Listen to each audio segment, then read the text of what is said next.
ভাইয়া না না না শুনুন শুনুন আপনি আপনি আপনি রিঅ্যাক্ট আপনি খুলেন না আপনি রিঅ্যাক্ট করেন না না ভাই আমি রিয়েলি সরি আপনি রিঅ্যাক্ট করেন না আপনি অনেক ভালো একটা মানুষ আমি যতটুকু জেনে আপনার কাছে আসছি বাট আপনার এই কথাটা আমি মানতে পারছি না আপনি খুলেন না এখনই আপনি খুলেন না আপনি আপনি আপনি উঠেন না আপনি বসেন না না ভাই হ্যাঁ আমরা কন্টিনিউ করব না ভাইয়া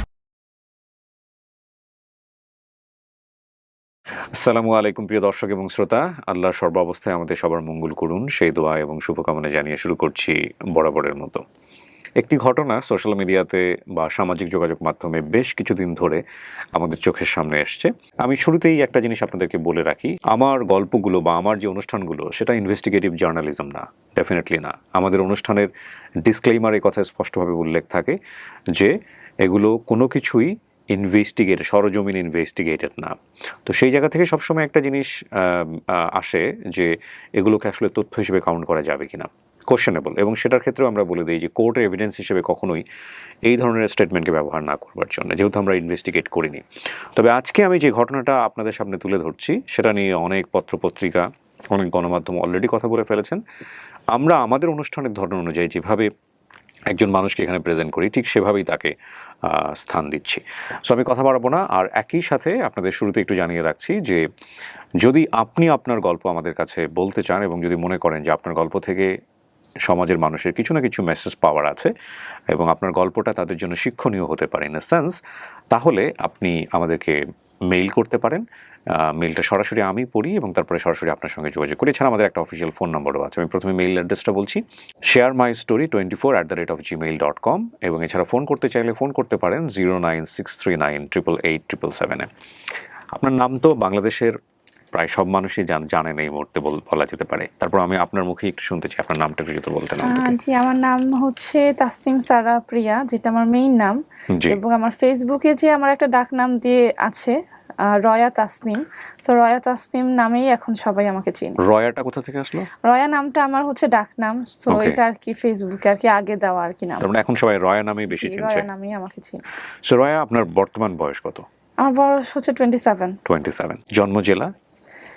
আমার জন্ম ঢাকাতে, আমার জেলা কুমিল্লা হলেও আর কি কখনো যাওয়া হয়নি। শুরু করতে চাই আমরা একটু শৈশব থেকেই। আমার জন্ম ঢাকাতে, আমার পড়াশোনাও ঢাকাতে।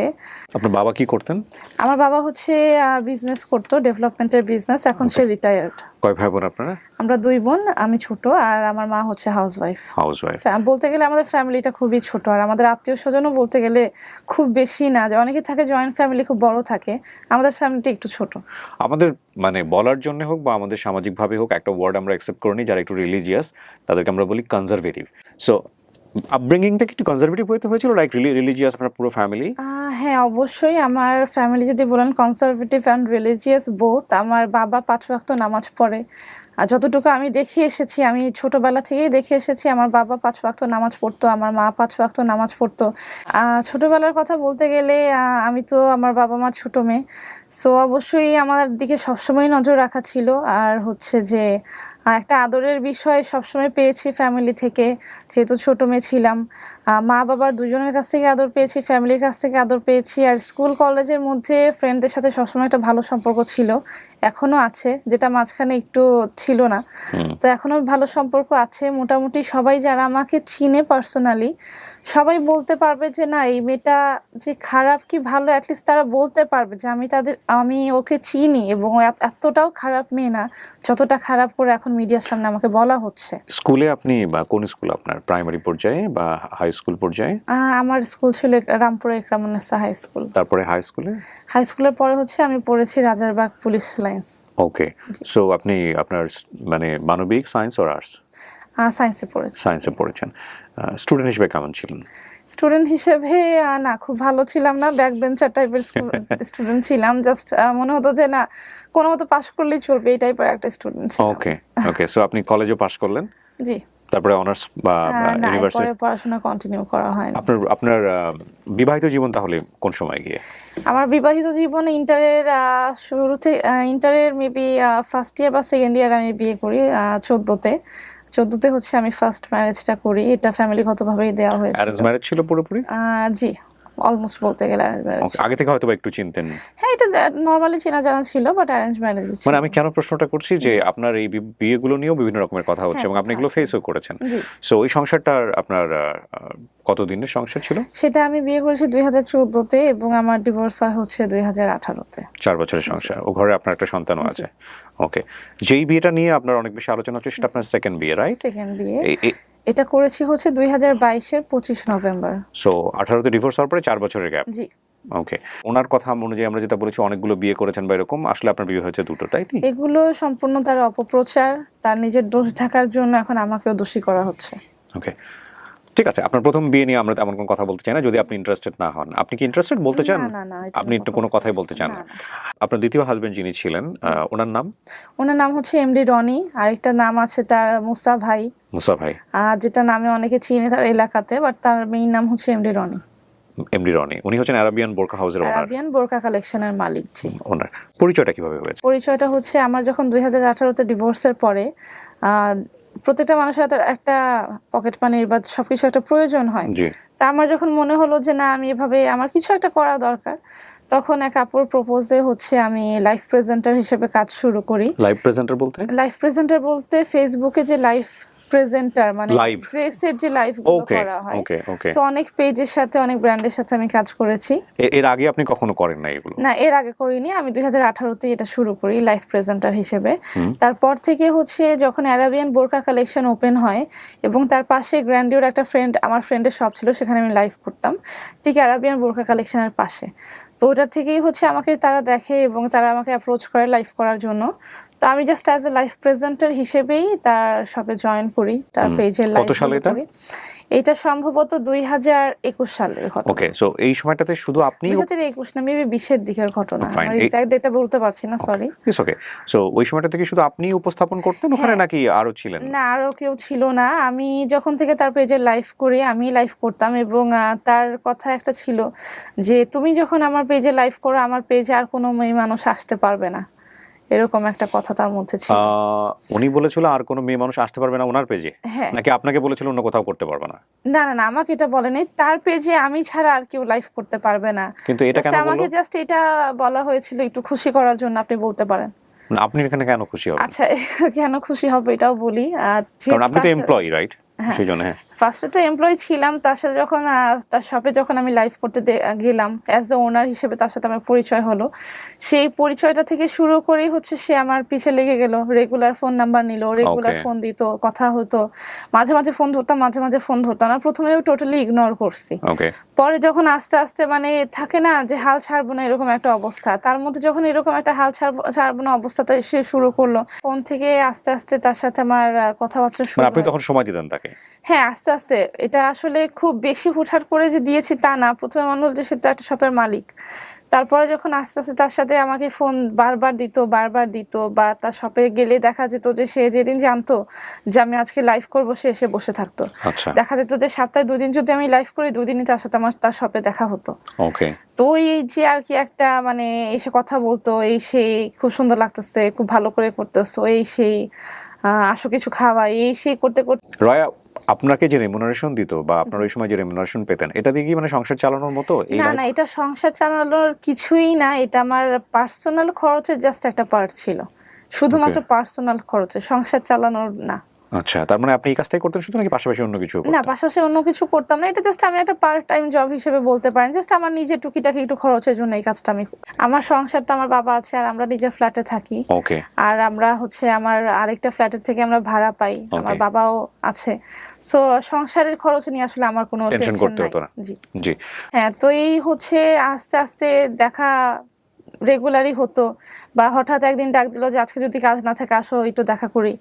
তো এই আর কি, না চাওয়া সত্ত্বেও আসলে তার সাথে ইন্টারাকশন হতে হতে আসলে এক সময় সে যখন বলে যে তোমাকে পছন্দ করি, রেগুলার সে এরপর থেকে সে আমাকে রেগুলারই ফোন দেয়, এমন মনে হয় না যে মানে সে আমাকে মিস করছে এরকম একটা টাইম যে 2 দিন ফোন দিলাম না, 5 দিন ফোন দিলাম না। ওকে। সে রেগুলারই আমাকে ফোন দিত। সো একটা সময় কথা বলতে বলতে আসলে মনে হয় যে না, মানুষটা মেবি ভালো। এই ওকে। কথাটা চিন্তা করেই আসলে তার প্রতি একটা মানে সফট কর্নার তৈরি হয়। হ্যাঁ, তৈরি হওয়ার পর থেকে সে যখন বলে যে সে আমাকে পছন্দ করে, তারপর থেকেই আসলে সম্পর্কটা শুরু। ওই সময়টাতে তার সম্পর্কে আপনি কতটুকু জানতেন? না, আসলে এটা যদি বলেন আমি অবশ্যই তার সম্পর্কে খুব বেশি কিছু জানতাম না। আমি এতটুকুই জানতাম যে সে আরাবিয়ান বোরকা কালেকশনের মালিক। আর যতটুকু সে আমাকে বাহ্যিকভাবে দেখিয়েছে যে খুব ভদ্র একটা মানুষ, নামাজি একটা মানুষ। সে আমাকে বলেছে যে সে কয়েকবার হজ করেছে। এরকম একটা মানুষ হিসেবেই তার প্রতি আমার ধারণা চিন্তা হয়েছে। বাট আমি তো আসলে পার্সোনালি তার বিরুদ্ধে কোনো খোঁজ খবর নেই বা সে কি করে না করে, আসলে মানুষটা কেমন। যেহেতু তার শপে কাজ করতাম, সবাই স্যার বলতো, মনে হয়েছিল যে না, একটা রেপুটেটেড একটা মানুষ হয়তো বা হবে। এই চিন্তাটা থেকেই আসলে তার সাথে মেশাটা আমার স্টার্ট হয়ে যায়। আচ্ছা, সেও আপনাকে পছন্দ করলো, তার আগ পর্যন্ত আপনি তার ম্যারিটাল স্ট্যাটাস বা সে কি করে এগুলো কিছু জানতেন না? না, জানতাম না বলতে সে আমাকে বলেছিল যে তার একটা ওয়াইফই আছে। তখন আছে এটা? হ্যাঁ। ওকে। যখন আমার বললাম যে আপনি তো বিয়ে তো অবশ্যই করছেন, কারণ আপনার একটা এজের মানুষ। প্রথমে সে বলে হাসাহাসি করে উড়িয়ে দেয়। পরে সে আমাকে বলতেছে যে হ্যাঁ, আমার একটা ওয়াইফ আছে, বাচ্চা আছে, বাট আমার ওয়াইফের সাথে আমার সম্পর্ক ভালো না। আচ্ছা। মেইনলি সে এই কথাটাই দিয়েই আমাকে শুরু করে। তখন আমি বললাম যে যাই হোক, আপনার বাচ্চা কাচ্চা আছে, সম্পর্ক ভালো না বললেই তো হয় না, সংসারে তো প্রবলেম থাকে। আমি নিজেও তো সংসারের প্রবলেম থেকে বেরিয়ে আসছি, এখন সিঙ্গেল মাদার আমি। তো সে এগুলা নিয়ে কথা বলতে বলতে এক সময় যখন আমাকে প্রেমের প্রস্তাব দেয় বা বিয়ের প্রস্তাব দেয়, তখন আগেই আমি তাকে প্রশ্ন করেছিলাম। এখন বোকামি বলতে পারেন বা যাই বলতে পারেন, আমি তাকে প্রশ্ন করেছিলাম যে দেখেন, আপনার ওয়াইফ আছে, আমি যদি এই অবস্থায় আপনাকে বিয়ে করি, হ্যাঁ এমন হইতো যে আপনি আমার মতো, আমি যেমন ডিভোর্সড সিঙ্গেল মাদার, আপনার এরকম ডিভোর্স থাকতেন, আমাকে কেউ কোনো প্রশ্ন করতো না। বাট যেহেতু আপনি বলতেছেন যে আপনি আপনার ওয়াইফকে ছাড়বেন না, এই অবস্থায় যদি আমি আপনাকে বিয়ে করি, তাহলে মানুষ বলবে যে এক মেয়ে হয়ে আরেক মেয়ের সংসার ভেঙে বিয়ে করছে। এটা তো মানুষ আমার, আর আমি নিজেও কখনো চাবো না যে একটা মেয়ের রূপ সংসার নষ্ট করে আমি, তখন হয়তো বা মেয়েটা বলতে পারে যে আমার সংসার নষ্ট করে এই রয়া বিয়ে বসছে। আমি কখনোই চাবো না, আমি নিজে এই কথাটা শুনতাম, আমি নিজেও একটা সাফারার, আমি কখনোই বলবো না যে আমি আরেকজনের সংসার নষ্ট করে। সে যখন প্রথম বিয়ে প্রস্তাব দেয়, আমি তাকে টোটালি না করে দিয়েছিলাম যে দেখেন, এটা কখনোই সম্ভব না। আমি একজনের জানা সত্ত্বে আপনি ডিভোর্স দিয়ে দেন, সেখানে আমি রাজি আছি, বাট আমি একজনের উপরে বিয়ে করব না। তো এই কথাটা বলার পরেও তার সাথে বেশ কিছুদিনের আমার গ্যাপ ছিল। সে আবার শুরু করলো যে না, তোমাকে ছাড়া বাঁচবই না, তোমাকে অনেক বেশি ভালো লাগে, তোমার চিন্তায় ঘুমাতে পারি না, এই ধরনের কথাবার্তা যখন শুরু করলো আস্তে আস্তে আস্তে আস্তে।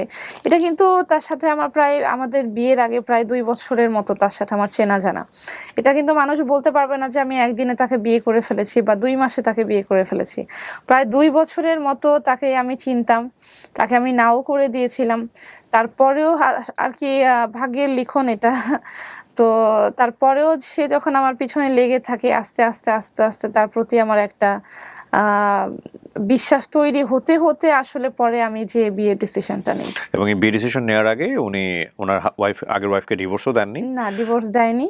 সে বলে যে আমার আগের ওয়াইফ। এই অবস্থায় আপনি জেনে শুনে রাজি হয়েছেন? যেটা শুনে রাজি হয়েছি। যে প্ল্যান কি ছিল মানে আপনার জায়গা থেকে যে ওকে ফাইন, আমি যে রাজি হচ্ছি, উনি ওনার ওয়াইফকে জানাবেন কিনা বা এই বিষয়টা গোপন রাখবেন কিনা, মানে বিষয়টা কি ছিল আপনাদের মধ্যে? বিষয়টা ছিল অবভিয়াসলি সে বলেছিল যে আমার ওয়াইফ টুকিটাকি আমার কথা কিছু একটা জানে, সে আমাকে এটা বলেছিল। যেহেতু একটা মেয়ে মানুষ কিন্তু সবই বোঝে। তার শপে আমি দীর্ঘদিন ধরে লাইভ করতেছি এবং আমি ছাড়া কেউই তার শপে লাইভ করে না। আমি যেদিন যাই সে বসে থাকে। তো সে আমাকে বলছে যে আমার ওয়াইফ একদিন বলছে যে তুমি রয়াকেই কেন রাখছো, আরো তুমি রাখতে পারো, ওই দীর্ঘদিন ধরে কাজ করতেছে। তো সে যেটা কথা ছিল যে আমার ওয়াইফ টুকিটাকি কিছু জানে, আর পরে জানবে আমি এটা ম্যানেজ করে নিব, বা যেহেতু তার সাথে আমার সম্পর্ক ভালো না, সেরকম কিছু হবে না। অনেক প্রশ্ন থাকার পরেও আর কি সে কিভাবে বিষয়গুলো আমাকে দিয়ে ম্যানিপুলেট করাইছে আমি জানি না, বাট এটাই সে আমাকে বলছে যে টুকিটাকি জানে এবং পরে জানলে আমি তাকে ম্যানেজ করে নিতে পারবো। ওকে, সো এটার উপরেই আপনি ভর করে ডিসিশন নিয়েছেন? হ্যাঁ, এটার উপরে আমি যখন বললাম যে সে আমাকে বলে যে বিয়ের পরে সে আমার সাথেই থাকবে, তাদের সাথে সে থাকে না, সেখানে থাকে সেখানে থাকে, সবসময় বাসায় থাকে না, আমার সাথে থাকবে। তো তখন মনে হলো যে হ্যাঁ হতে পারে, যে যেহেতু দেখেছি যে মানুষটা মনে হয় ভদ্র, হতে পারে যে তার সাথে আমার জীবনটা সুন্দর হতে পারে, এই কারণে ডিসিশনটা নেওয়া। আপনার ফ্যামিলিকে আপনি জানিয়েছিলেন এটা? আমার ফ্যামিলিকে আমি জানিয়েছি এবং খুব বেশি জানাতে পারিনি, বাট আমার মাকে জানিয়েছিলাম, আমার মামাকে জানিয়েছিলাম, তারা এই বিয়েতে রাজি ছিল না। আচ্ছা। তারা যখনই শুনে যে আরেকজন ওয়াইফ তার আছে, তারা টোটালি আমাকে মানা করে দেয় যে এই বিয়েতে যদি তুমি করো, আসলে আমি তো বলছি যে আমি এই বিয়েটা করব, তোমাদের এখন সমর্থনটা চাই। তারা যখন বলে যে না এই বিয়েটা যদি করো আমাদের কোনো সমর্থন পাবা না, নিজের রিস্কে করবা, বা এই বিয়েটা করো না, অবশ্যই আমার ফ্যামিলি আমাকে না করছিল। এই প্রেমের সম্পর্কটা কতদিন ছিল? প্রেমের সম্পর্কটা প্রেমের সম্পর্কটা যদি বলেন যে খুব ডিপলি বিয়ের ডিসিশন নিয়ে বা তার প্রতি সফট কর্নার নিয়ে, এটা প্রায় 6 মাসের মতো ছিল। 6 মাসের মতো ছিল। আর তার আগে তো তার সাথে আমার কথাবার্তা হতো, এটা তো আমি ধরবো না, কারণ তখন আর কি আমি তাকে নিয়ে কোনো চিন্তা করিনি। ওকে। বাট লাস্টলি যে 6 মাসের মধ্যে তার সাথে আমার কথাবার্তা হয়েছে, সে একদম মানে বলে না যে জেকে বসে যে না বিয়ে করতেই হবে, বা তুমি আমাকে বিয়ে করো, আমি তোমাকে ভালো রাখবো, তুমি আমার কাছ থেকে কোনোদিন, আমার দ্বারা তোমার কোনোদিন ক্ষতি হবে না, যত রকমের কথা বলা একটা মেয়ে মানুষের মন ভুলানো যায়, সে সব কথা আমাকে বলছে। বিয়ের প্রস্তাবটা তার দিক থেকেই ছিল? অবশ্যই তার দিক থেকে ছিল। আপনার জায়গা থেকে বিয়ের প্রস্তাব ছিল না? না না না। প্রেম যেহেতু করছি এটাই থাকুক, বিয়ের দিকে না যাই, আপনার জায়গা থেকে কি বিষয়টা এরকম ছিল?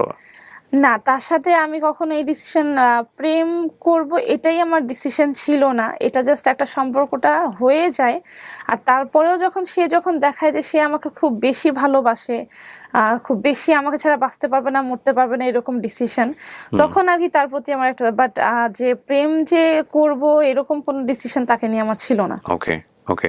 সো এক পর্যায়ে গিয়ে আপনি, উনি বললো বিয়ে করবে এবং আপনি সেটা রাজি হলেন? মনে হয় যে হঠাৎ করে একটা তার উপরে পড়ে গেছে, এরকম একটা অবস্থা হয়ে গেছে। তো আমার ফ্যামিলি তো রাজি ছিল না।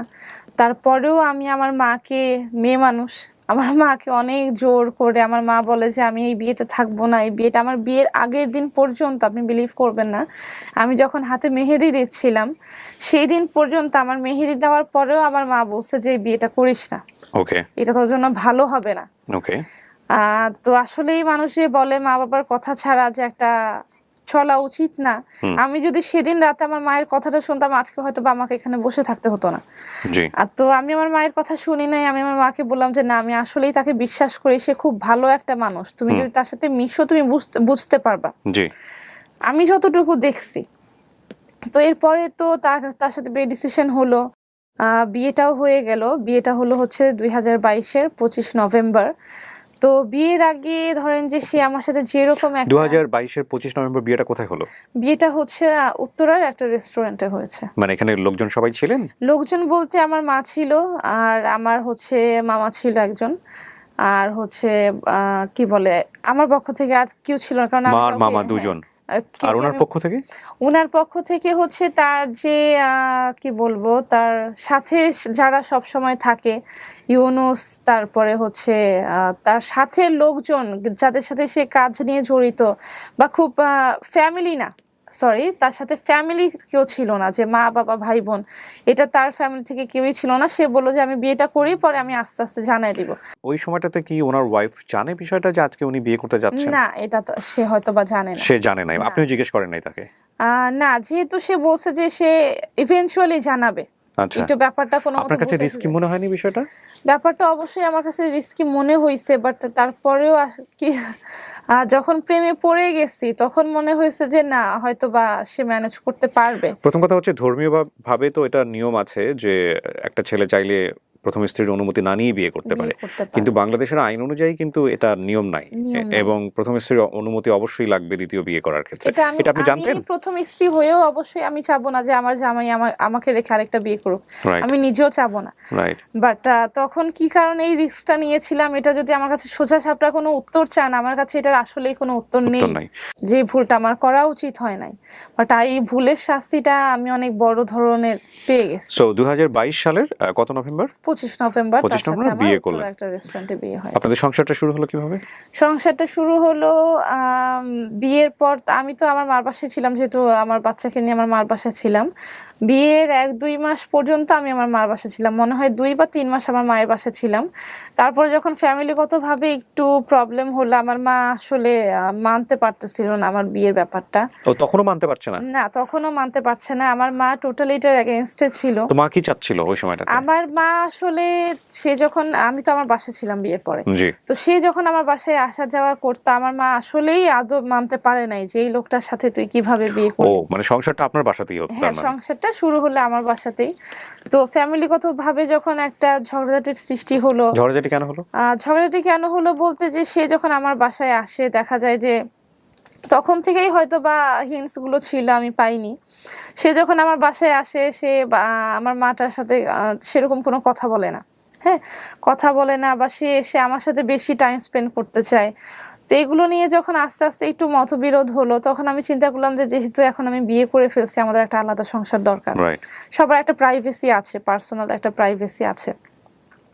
পরে আমি ভাবলাম যে, আমি তাকে বললাম যে দেখেন, আমরা একটা আলাদা বাসা নেই, সেটাই ভালো হবে। আমাদের একটা প্রাইভেসি আছে, যেহেতু ম্যারিড কাপল, আমরা আলাদা বাসা নিতেই পারি।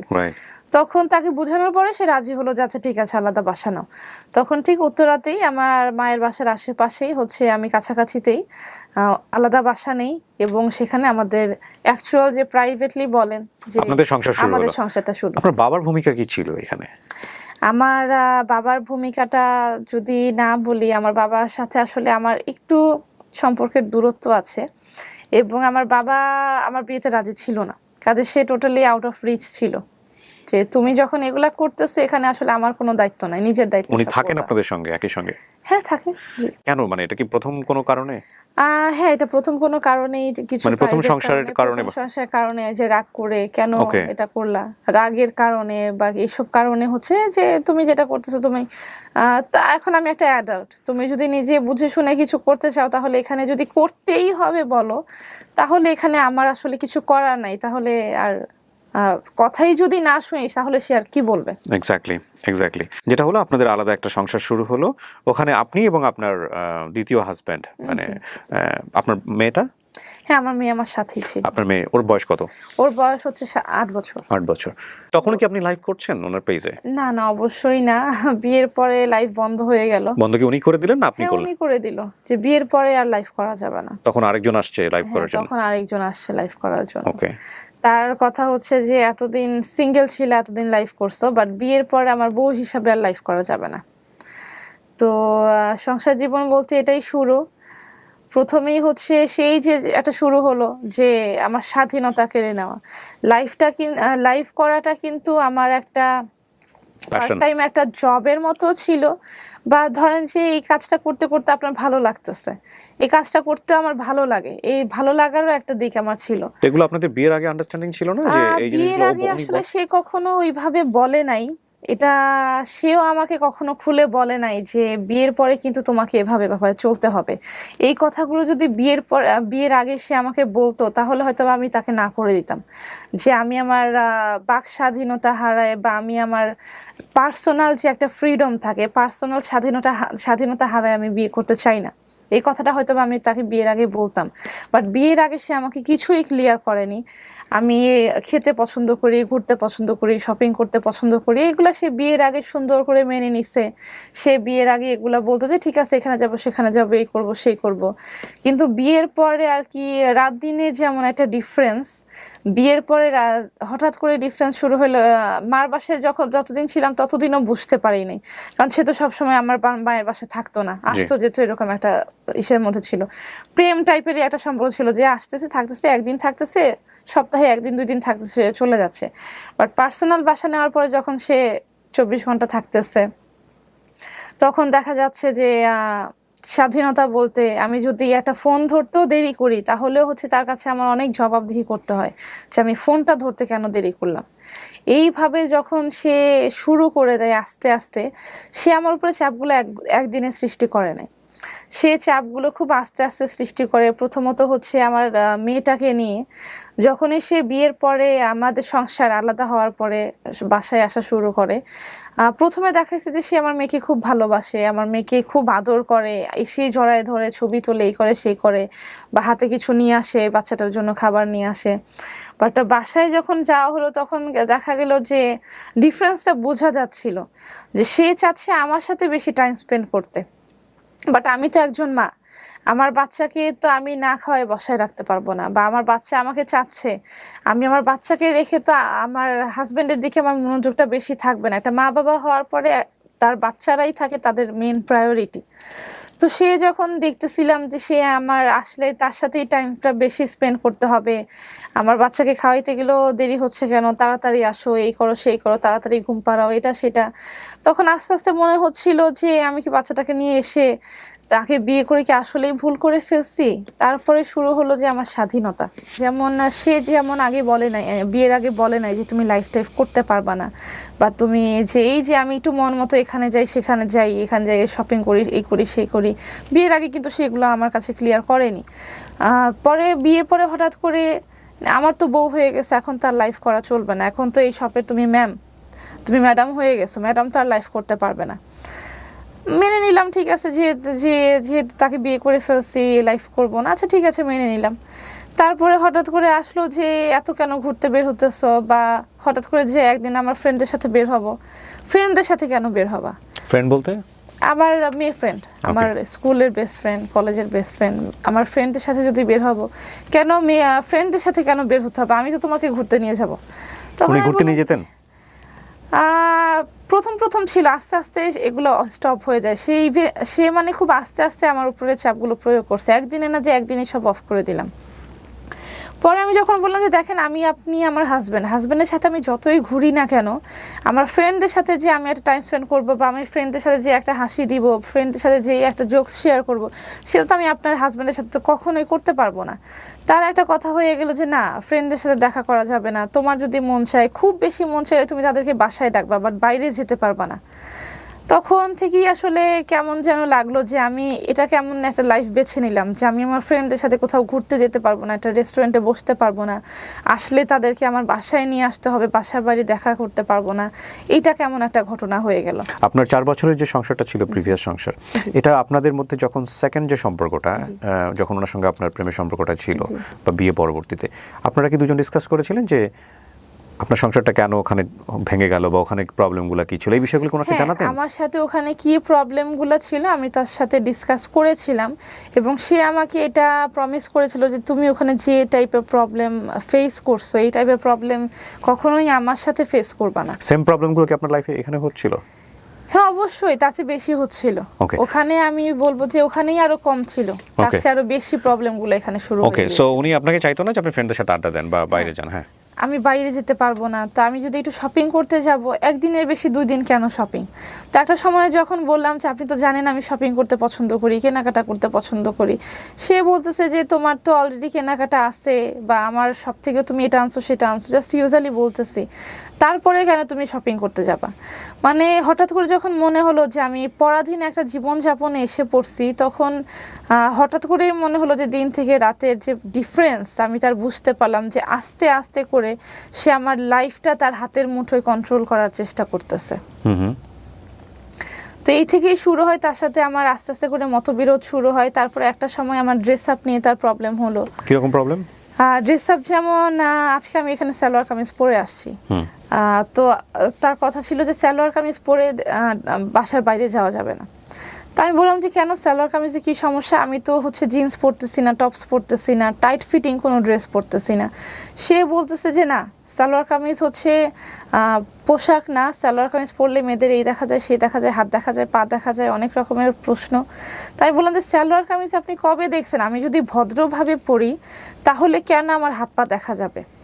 তার কথা হচ্ছে যে না, আমি যেটা বলবো সেটাই তোমাকে করতে হবে, তুমি খুব এক্সট্রিম লেভেল পর্দা করে বের হবা। এটা নিয়ে তার সাথে আমার বিয়ের আগে কথা হয়েছিল। সে আমাকে বিয়ের আগে যে বললো যে পর্দা করতে হবে, তাই আমি বললাম যে আমি নিজে একটা রিলিজিয়াস ফ্যামিলির মেয়ে, আমার মধ্যে রিলিজিয়ন আছে, আমি ইসলামী মন মানসিকতা আছে, তো আমি খুব বেশি এক্সট্রিম লেভেলের পর্দা করতে পারবো না, বাট আমি যতটুকু লাগে অতটুকু করব। এক্সট্রিম লেভেলের বলতে মুখ ঢাকা বা খুব বেশি সবসময় বোরকা পরে এই লেভেলের করতে পারবো না। সে বিয়ের আগে মানে তুমি যতটুকু করবা ততটুকুই আমার জন্য এনাফ, বাট বিয়ের পরে তার কথা হলো যে না, নাক মুখ না ঢেকে তারপরে বোরকা না পরে তুমি বাসা থেকে বের হতে পারবা না। এমন একটা সময় গেছে আমি বারান্দায় গেলেও সে প্রবলেম করছে যে বারান্দায় কেন গেলাম, মানুষ তোমাকে দেখে ফেলছে। আমি বললাম যে বারান্দায় মানুষ আমাকে দেখে ফেললো মানে, পরে বলছে বারান্দায়। আমি বললাম যে কোথায় মানুষ দাঁড়ায় আছে আমাকে দেখার জন্য? তার কথা হচ্ছে যে বারান্দায় গেলেও কোনো ছেলে মানুষ দেখে ফেলবে, বারান্দায় চাদর টানায় রাখতে হবে। এগুলো আপনি একদমই এনজয় করতেন না বিষয়গুলো? না, অবশ্যই না। এগুলা তো আসলে যদি আপনি বলেন এটা তো নর্মাল একটা লাইফ। কিন্তু আমরা তো অনেক সময় দেখি যে প্রেমের সম্পর্কে এগুলো মানুষ এনজয় করে, যে না আমাকে সে অনেক বেশি ভালোবাসে, সেই কারণে বোধহয় সে এরকম করে চাইছে যে সে একেবারে, আমি জাস্ট প্রশ্ন করছি আপনাকে, বা ইটস ইউর ওপিনিয়ন, অনেকেই কিন্তু এনজয় করে এগুলা, যে না সে আমাকে অনেক বেশি ভালো করে, সে কারণে হয়তো বা অনেক বেশি অ্যাটেনশন দিচ্ছে। অ্যাটেনশন দেওয়ার একটা লেভেল আছে। অ্যাটেনশনটা যদি আপনি আমাকে নর্মালি দেন, খুব ভালোবেসে একটা অ্যাটেনশন দেন, সেটা একটা কথা। আর আরেকটা অ্যাটেনশন যদি আপনি আমাকে হচ্ছে ছোট করার জন্য বা আপনি আমাকে আপনার কন্ট্রোলে নেওয়ার জন্য, আমাকে ম্যানিপুলেট করার জন্য, যে আমার অ্যাটেনশনের বাদে তুমি কোনো অ্যাটেনশনে যেতে পারবা না বা আমার অ্যাটেনশনের বাইরে তুমি কিছু করতে পারবা না, আমার অ্যাটেনশন বা আমার চিন্তার বাইরে তোমার পার্সোনাল ব্যক্তিগত কোনো ইচ্ছা থাকবে না, কোনো চিন্তা থাকবে না, এটা যদি কোনো মানুষ এনজয় করে, এটা আমি বলবো না যে তার জন্য এটা ভালো হবে। ওকে, ফাইন। সো আপনাদের বিয়ের সম্পর্ক কত বছরের? বিয়ের সম্পর্ক 1.5 বছরের মতো। সো ইনিশিয়ালি এই প্রবলেমগুলো শুরু হলো বিয়ের কতদিন পর থেকে? বিয়ের পরপর থেকে আস্তে আস্তে করে প্রবলেমগুলো শুরু হলো। একটা জিনিস আপনি বোধহয় বলছিলেন মাঝখানে যে উনি আপনাকে প্রচুর আপনার কাছ থেকে সময় চাইতেন, কিন্তু অতটা আপনি দিতে পারতেন না। না, আমি তো একটা মা, সে তো আমাকে দেখে বিয়ে করেছে যে আমার একটা বেবি আছে, আমার বেবিকে অবশ্যই আমার পড়াতে হবে, খাওয়াতে হবে, তাকে ঘুমানোর সময় দিতে হবে। তার মা, একটা মা বাচ্চার সাথে যে একটা টাইম স্পেন্ড করে সেই সময়টা আমাকে তার দিতে হবে। তার সাথে আমি পার্সোনাল সময়টা এনজয় করতাম, বাট আমার কাছে ফার্স্ট প্রায়োরিটি আমার মেয়ে ছিল। আমি কখনোই, আমার তখনই খারাপ লাগতো যখন হচ্ছে আমার মেয়েকে রেখে এসে তার সাথে আমার টাইমটা স্পেন্ড করতে হবে, কারণ সে চাইতো না যে আমাদের মধ্যে আমাদের মেয়ে থাকুক। ওকে, সে চাইতো যে টোটালি আমরা দুইজনই থাকবো। তা আমার কথা ছিল যে না, আমরা দুজন কেন থাকবো, সে আপনি একটা বাবা, আমিও একটা মা, আমরা দুজনে অ্যাডাল্ট হিসেবে বিয়ে করেছি, তো এখানে শুধুই যে লুতুপুতু টাইপের একটা সম্পর্ক থাকতো, এইটা আমি কখনোই এনজয় করিনি। এগুলো আস্তে আস্তে করে হচ্ছে, এর মাঝখানে তার সাথে আমার 2-1 ঝগড়া লাগে। ঝগড়ার সময় সে আমার গায়ে হাত তোলে 2বার করে। বিয়ের কতদিন পর এটা হয়, গায়ে হাত তোলা বিষয়টা? গায়ে হাত তোলাটা মেবি আমরা যে আলাদা বাসাটায় উঠি তার 2 থেকে 3 মাস পরে। কোন ইস্যু ছিল, কি ইস্যু ছিল? এই ইস্যুটা ছিল একদমই লাইক পার্সোনাল ব্যাপার, যে আমি বাইরে যাচ্ছি। আরেকটা ইস্যু ছিল আমার সোশ্যাল মিডিয়া নিয়ে, যে আমি সোশ্যাল মিডিয়া ইউজ করতে পারবো না, আমি মোবাইল ইউজ করতে পারবো না। ধর যে তার সামনে বসে আমি একটা ফেসবুকের একটা পোস্ট চেক করতেছি, এটা করা যাবে না। তো এটা নিয়েই একদিন ঝগড়া লাগতে লাগতে সে আমার গায়ে হাত তোলে এবং সে আমাকে বলে যে ফেসবুক, সোশ্যাল মিডিয়া কোনো কিছু ইউজ করা যাবে না। তাই বললাম যে আমার এই ফেসবুকের কারণেই তো আপনার সাথে আমার দেখা। আমি যদি ফেসবুকে লাইভ না করতে যেতাম, আপনার শপে না যেতাম, তাহলে আমাদের দেখাটা হতো কিভাবে? আর আজকে আপনি ফেসবুক চালানো বন্ধ করে দিতেছেন, আবার সোশ্যাল মিডিয়া বন্ধ করে দিতেছেন, এটা কেমন কথা? এটা আমি মানি নাই। এটা না মানার কারণে যখন এক সময় কথাবার্তা হতে হতে সে আমার গায়ে হাত তুলে, সেইবার আমি বাসা থেকে বের হয়ে গিয়েছিলাম। মানে আপনার ওই উত্তরার বাসা থেকে? হ্যাঁ, আমার উত্তরার বাসা থেকে আমি মেয়েকে নিয়ে নিশ্চয়ই? হ্যাঁ, অবশ্যই আমার মেয়েকে নিয়ে আমি বের হয়ে যাই। তারপরে সে আমাকে হাতে পায়ে ধরে নিয়ে আসে, ভুল হয়ে গেছে, সরি, মাফ চাই। কতদিন ছিলেন বাইরে? বাইরে বেশি দিন, একদিনের মতোই ছিলাম। সে পাগল হয়ে খুঁজে আমাকে নিয়ে আসছে, যে আমার ভুল হয়ে গেছে। সে পাগলের মতো খুঁজে নিয়ে আসে। সেকেন্ড টাইমও আবার হচ্ছে আমার ড্রেস আপ নিয়ে যখন তার সাথে ঝগড়া হয়, যে আমি কেন নর্মাল একটা ড্রেস আপ পরতে পারবো না বা নর্মালভাবে বের হতে পারবো না। দেখা যায় যে আমি লিপস্টিক দিলেও তার সমস্যা। এমন কি হয়েছে যে বাইরে আপনারা ঘুরছেন একসঙ্গে, অন্য কোনো ছেলে আপনাকে পোক করেছে, সেটা নিয়ে সে খুব জেলাস ফিল করছে? এবং না, পোক করেছে এটা পোক করে বলতে অ্যাটেনশন দিচ্ছে, বা অ্যাটেনশন দিচ্ছে বলতে যে হ্যাঁ, বাইরে যদি গিয়েছি নর্মালি, সে কোনো খারাপ নজরে আমার দিকে তাকায়নি। নর্মালি ধরেন যে একটা ছেলে আমার দিকে তাকালো, সেইটা নিয়ে খুব বেশি একটা এই কেন ছেলে তোমার দিকে তাকালো, তুমি এদিক হয়ে বসো, ওই দিক হয়ে বসো, এইভাবে বসো, ওইভাবে বসো, গাড়িতে যেয়ে বসো।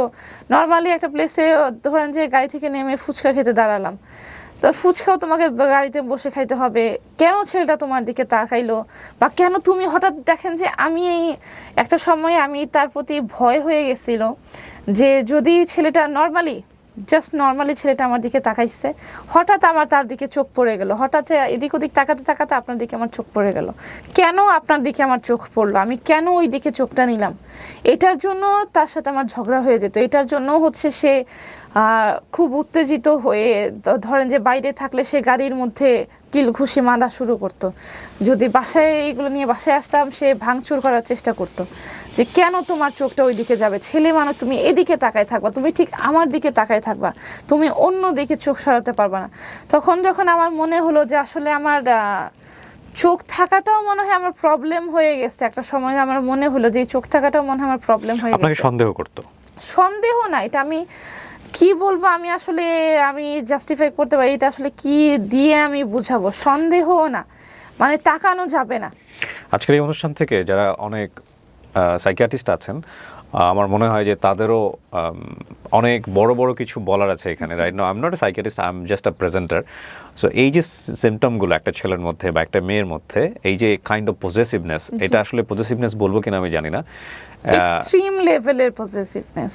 ওকে, এইটাকে আসলে টলারেন্স লেভেলে নেয়ার জন্য আসলে কি করার আছে ফ্রম বোথ সাইড, এটা নিয়ে আমাদের কাজ করা উচিত। কারণ এটা আসলে ওনার গল্পতে আসছে, এটা কিন্তু ব্যাপারটা এমন না যে শুধু ওনার জীবনে উনি ফেস করেন, প্রত্যেকটা লাভে এটা কম বেশি আছে। So very important thing. But এটার যে পরিণতি দাঁড়িয়েছে, আসলে এটার পরিণতি কি কিসের পরিণতি সেটা আমরা সামনের দিকে গেলেই বুঝতে পারবো। তো ঠিক আছে, জি আপনি যেটা বলছিলেন যে খুব এক্সট্রিম লেভেলের পজেসিভনেস ছিল। হ্যাঁ, এক্সট্রিম লেভেলের পজেসিভনেস, যখন আমার মনে হচ্ছিল যে একটা সময় আমার মনে হলো যে আমার চোখ দুইটা থাকাও মনে হয় আমার জন্য কষ্টের, যে এই চোখ নিয়ে আমি হঠাৎ করে তাকাই ফেললাম বা আমার চোখটা আমাকে স্টিল রেখে দিতে হবে। আমার যখন মনে হচ্ছিল যে আমি হয়তোবা ভুল করে ফেলছি, এই জীবনটা আমি চাইনি, এই রকম একটা জীবন, ভয়ঙ্কর রকমের একটা পজেসিভনেসের যে কন্ট্রোলের মধ্যে একটা জীবন, এই রকম ভয়াবহ জীবনটা আমি চাইনি। আস্তে আস্তে যখন আমার মনে হলো, by that time I was pregnant. তো আচ্ছা, বিয়ের কয় মাস পরে এটা? 1 থেকে 2 মাস পরেই। So it was A plan baby, right? আমার পক্ষ থেকে প্ল্যান ছিল, আমি এটা বলবো না, বাট সে আমাকে জোর করেছে বেবিটা নেওয়ার জন্য। তখন পর্যন্ত আপনার কি মনে হয়েছে যে উনি ওনার ফার্স্ট ওয়াইফের সাথে দূরত্ব আছে, বা ওনার ফার্স্ট ওয়াইফ বিষয়গুলো জানে না, বা উনি ওনার ফার্স্ট ওয়াইফকে বেশি সময় দিচ্ছে? আমাদের বিয়ের কিছুদিন পরেই সে আমাকে বলছে যে তার ওয়াইফ জেনে গেছে, যেহেতু আমার বাসায় থাকতেছে, এটা সেটা রেগুলার আসতেছে, এটা সেটা পাঠাচ্ছে, তার লোকের আসা যাওয়া। তো সে বিয়ে কিছুদিন পরেই বলছিল যে তার ফার্স্ট ওয়াইফ জেনে গেছে, এবং বেবির যে ঘটনাটা, সে আমাকে কাইন্ড অফ জোর করে যে যেহেতু তুমি আমাকে বিয়ে করছো, আমাদের একটা বেবি থাকতেই হবে। এটা কি আপনার কখনো মনে হয়েছে যে এটা ওনার এক ধরনের ফিয়ারনেস থেকে, যে লাইক আপনি ওনার কাছ থেকে চলে যাবেন, সে কারণে আটকানোর চেষ্টা? সেই কারণে আমাকে আটকানোর চেষ্টাটাই সে করেছিল। আপনার মনে হয়েছে কিনা কখনো? না, এটা আমি ইনিশিয়ালি বুঝতে পারিনি। আচ্ছা, আমার কাছে একদম এটা বিয়ের পরে যখন সে আমাকে একদম কান পড়তে থাকে যে না, আমাদের একটা বেবি দরকার, একটা বেবি হলে আমাদের সম্পর্কটা সুন্দর হয়ে যাবে, তো আমার কাছে তখন একদমই আর কি, নতুন নতুন বিয়ে করেছি তো, মানে আমার কাছে মনে হচ্ছে সে ভালোবেসে এগুলো বলতেছে এগুলা। বাট আমি যখন বুঝতে পারছিলাম যে সে আমাকে আটকানোর জন্য, যে একটা বেবি থাকলে হয়তো বা সে যাই করুক না কেন আমি সেটাই মেনে নিব বাচ্চার মুখের দিকে তাকায়, যখন আমার কথাটা এই কথাটা আমার মনে হয়েছে, সেই পর্যন্ত অনেক বেশি দেরি হয়ে গেছে। দেরি হয়েছে বলতে? দেরি হয়ে গেছে বলতে যে তখন তো অলরেডি যা হওয়ার হয়ে গেছে, বেবিটাও হয়ে গেছে, আর আমার সাথে যা করার সে তা শুরু করে দিছে। তখন আমার মনে হচ্ছে যে এই জন্যই হয়তো বা সে আমাকে আটকানোর জন্য, যে আমি 2টা বেবি নিয়ে কোথায় যাব, এই একটা কাইন্ড অফ ভিউ থেকেই হচ্ছে সে আমার সাথে এই কাজটা করছে। যখন মনে হয়েছে তখন মনে হয়েছে যে না, এই কাজটা আসলে আমার ঠিক হয় নাই। তার কি লাভে কোনো ঘাটতি ছিল? তাড়াতাড়ি করে ফেলছি। মানে এটা তো এক ধরনের, আপনি যেটা বলছেন যে খুব এক্সট্রিম পজেসিভনেস, কিন্তু প্রেমে কি কোনো ঘাটতি ছিল? ভালোবাসায় কি কোনো ঘাটতি ছিল? ভালোবাসা অনেক বেশি দেখিয়েছে, মুখে তুলে খাইয়েছে, এখন এই সে চেহারাই সে কেটে দিচ্ছে। এটাই আসলে, এগুলো বলতে গেলে আমার খুবই কষ্ট হবে। লাভিং জিনিসগুলো সে অনেক দেখাইছে, যে এই সে এত ভালোবাসি, খুব বেশি কেয়ারিং একটা সাইড যখন মানুষ দেখায়, সে সেটা দেখাইছে, এবং এই কেয়ারিং সাইডটার জন্যই তার প্রতি আমি ফল করেছিলাম। ওকে, এটা বিয়ের পরে ছিল? বিয়ের পরে কিছুদিন ছিল, ছিল না আমি বলবো না, কিছুদিন ছিল, বাট আস্তে আস্তে এই জিনিসগুলো সরায় আস্তে আস্তে সে হচ্ছে আমাকে চাপ দেওয়ার চেষ্টা করতেছিল। মানে আপনিও রিভল্ট করা শুরু করলেন, উনিও আমি এক্সট্রিম তো হওয়া অবশ্যই, সে যখন আমাকে এই কথাগুলো বলতো আমি তো অবশ্যই তার সাথে কথাগুলোর রিপ্লাই দিতাম। এবং একটা সময় যেটা হলো যে সে যখন বাসায় ভাঙচুর শুরু করলো, একটা সময় আর কি, ভাঙচুর বলতে কি কি ভাঙতো? সে বাসায় গ্লাস বাটি ভাঙতো, সেইটা ফ্রিজ ধরে টান দেওয়ার চেষ্টা এটা আপনি করতো। করতেন কখনো? না, আমি কখনোই করি উনি ভাঙতো? ভায়োলেন্স আমি কখনোই পছন্দ করি না। ওকে। সে দেখা গেছে যে সে, আপনার দিক থেকে এক্সট্রিম ভায়োলেন্স কি ছিল? লাইক ও শাউট করতো? হ্যাঁ সে শাউট করতো। আপনি করতেন? আমি করিনি, তার Okay. সাথে আমি শাউট আসলেই করিনি। কারণ কি, আমার আমি যে বাসাটা, একটা ভাড়া বাসায় উঠেছি, এই বাসাটায় আমি নতুন নতুন আসছি, রাইট। এই বাসাটায় এসেই যদি আমি এখন চিল্লাচিল্লি শুরু করি, সে তো অলরেডি চিল্লাচ্ছে, আমার মধ্যে ছিল যে বাড়িওয়ালা যদি শুনে ফেলে আমার মান সম্মানটা কোথায় যাবে। তাকে আমি অলরেডি, আমার বাড়িওয়ালাকে আমি অলরেডি বলে বাসাটা ভাড়া নিয়েছিলাম যে 2-4টা রুট পরেই হচ্ছে আমার কাছাকাছি নিজের বাসা, হ্যাঁ। আমার নিজের বাসা, মায়ের বাসা, আমার পার্সোনাল ফ্ল্যাট। তো তারা যখন জানবে যে এইরকম একটা সব ফ্যামিলিকে আমি ভাড়া দিলাম, যে তারা এসে মারপিট ঝগড়াঝাটি শুরু করলো, সে অলওয়েজ যখন ঝগড়া শুরু করতো, এটা সেটা টান দিতে যেত, ফ্রিজ ধরে টান দিয়ে ফেলতে যাচ্ছে, সোফা ধরে টান দিয়ে ফেলতে যাচ্ছে, এটা করতে, মানে তাকে আমার ধরতে হতো যে প্লিজ প্লিজ আপনি থামেন। তখন তাকে আমার থামাতে হতো। একটা সময় দেখা যেত যে আমি যদি ফার্স্টে বলতাম যে না আমি এটা করবো না, বা এটা আমার পছন্দ হচ্ছে না, সে যখন এগুলো শাউট করতো, আর দেখা যেত যে আমি জাস্ট টোটালি সাইলেন্ট হয়ে যেতাম শুধুমাত্র এই ভয়ের কারণে। আপনার বাচ্চাটা তখন আপনাদের সঙ্গে? আমার বাচ্চাটা তখন আমার সঙ্গে। ও ট্রমার মধ্যে চলে যাওয়ার কথা এগুলো? অবশ্যই সে ট্রমার মধ্যে চলে গেছে। আমার লাইফের একটা ভুল ডিসিশন আমার বাচ্চাকে ট্রমার মধ্যে ফেলে দিছে, আমি নিজে ফেলছি। এটার জন্য আমি মা হিসেবে যখন আপনাদের মধ্যে এই চিল্লাচিল্লিগুলো হতো বা মারামারিগুলো হতো, তখন কোথায় থাকতো ও? তখন আলাদা রুম ছিল, আলাদা রুমে থাকতো এবং সে কান্নাকাটি করতো ভয়ে। আপনারা কি এগুলো কখনো মিনিমাইজ করার চেষ্টা করতেন? লাইক দুজনে গিয়ে যে বাবা আমাদের মধ্যে এটা হচ্ছে, তুমি কিছু মনে করো না, বা এরকম কোনো কিছু করতেন, নাকি জাস্ট ও ঝগড়াঝাটি করে চলে যেত, আপনি আপনার রুমে যেতেন, পরবর্তীতে আপনার বাচ্চা জিজ্ঞেস করতো? মানে ওর প্রেজেন্সটা কি থাকতো আসলে? আমার বাবুর প্রেজেন্সটা আমার বাচ্চাটা এত ভয় পাইতো।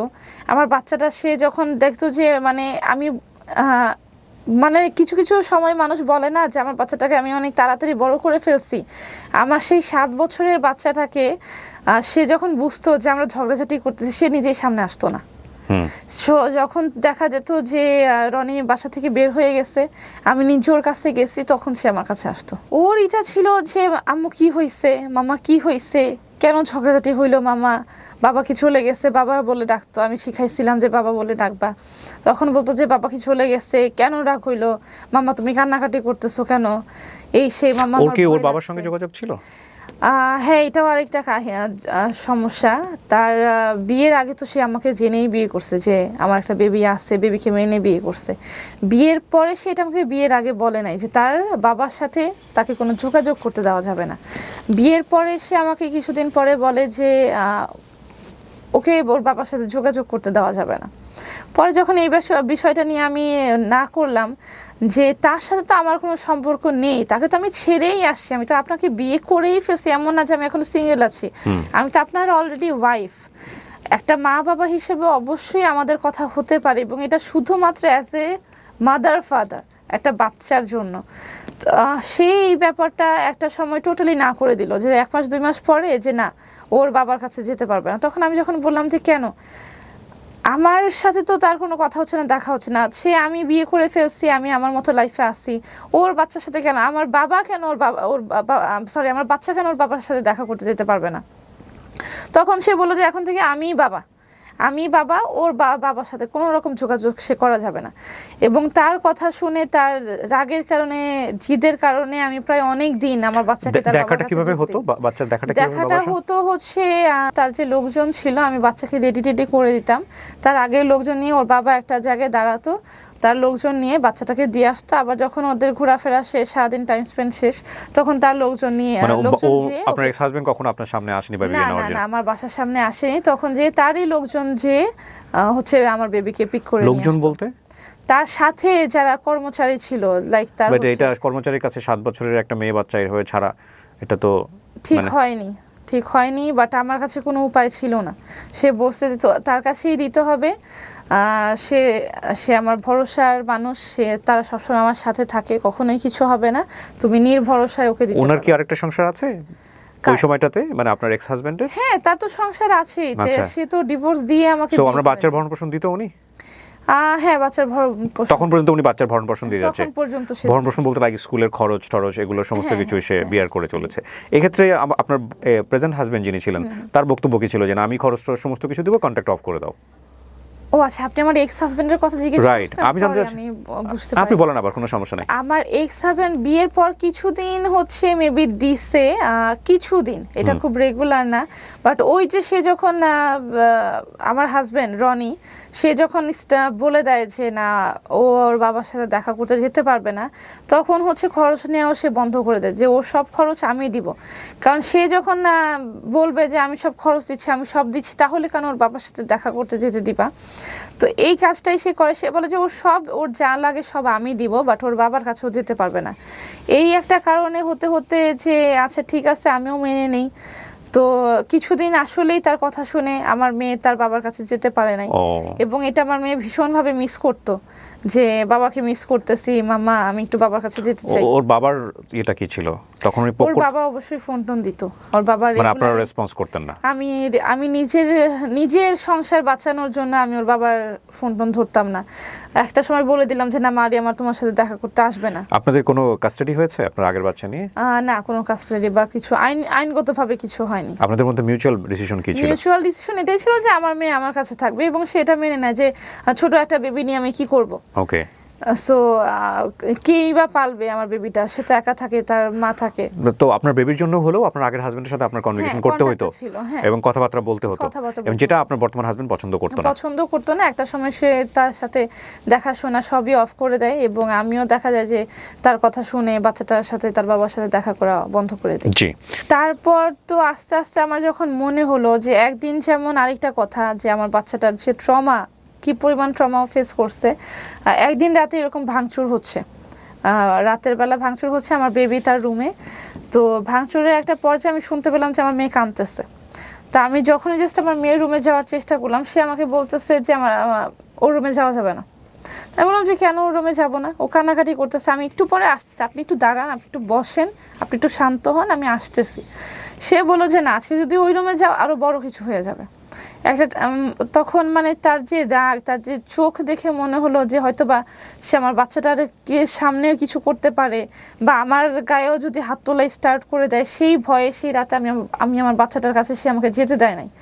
এবং তখন তো আমি প্রেগনেন্ট ছিলাম, আমার বাচ্চাটা কান্নাকাটি করেই ঘুমাইছে, এবং আমি প্রেগনেন্ট অবস্থায় সে সারা রাত আমাকে বসায় রাখছে ডাইনিং টেবিলে, সারা রাত বসায়, কিছুক্ষণ চুপ থাকে, কিছুক্ষণ ঝগড়া করে, কিছুক্ষণ সে টানাটানি করতে যায়, এটা টান দেয় সেটা টান দেয়, গ্লাস ভেঙে ফেলতে যায়, এটা করে সেটা করে, সারা রাত এইরকম সে একটা মানসিক যে স্ট্রেস আমার বাচ্চাকেও দিচ্ছে, সে আমাকেও দিচ্ছে।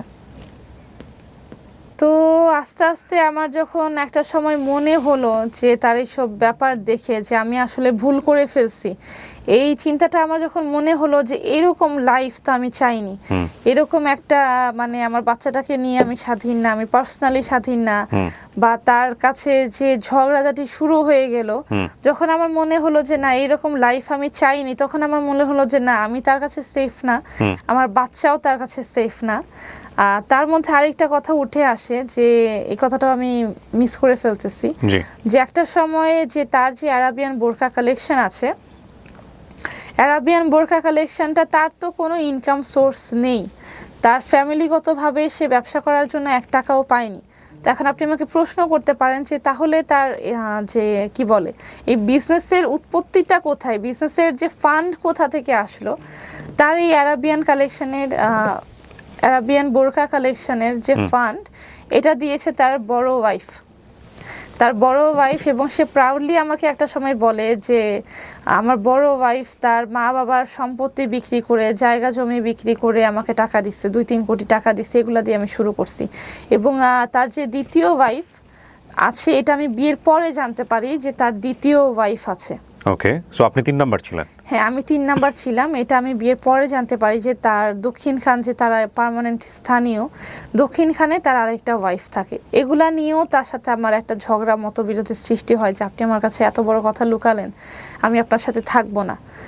তো একটা সময় যখন আমি তাকে বললাম যে আমি তার সাথে থাকবো না, তখন সে আমাকে বলল এই যে এই পার্টটা থেকেই আমার মনে হলো যে আমি আসলে তার কাছে জিম্মি হয়ে গেছি।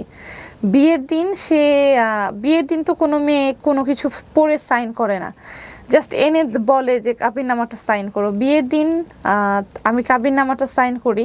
কাবিননামার পাশে সে একটা স্ট্যাম্পে আমার সাইন নিয়েছিল, বলেছিল যে এটা বিয়ের স্ট্যাম্প। পরবর্তীতে আমি যখন তাকে বলি যে দেখেন আমি আপনার সাথে থাকবো না, আমি আপনাকে ডিভোর্স দিয়ে দিতে চাই বা আপনি আমাকে ডিভোর্স দিয়ে দেন, তার ওয়াইফের ঘটনা জানা পড়ে, তখন সে আমাকে বলে যে তুই আমাকে কখনো ডিভোর্স দিতে পারবি না। আমি বললাম যে কেন? অবশ্যই ডিভোর্স দেওয়ার রাইট আমার আছে। আমি যদি না, আপনি আমাকে ডিভোর্স না দিলে আমি আপনাকে ডিভোর্স দিয়ে দিব, এই ঝগড়া করে আমি এই কথাটা বলি।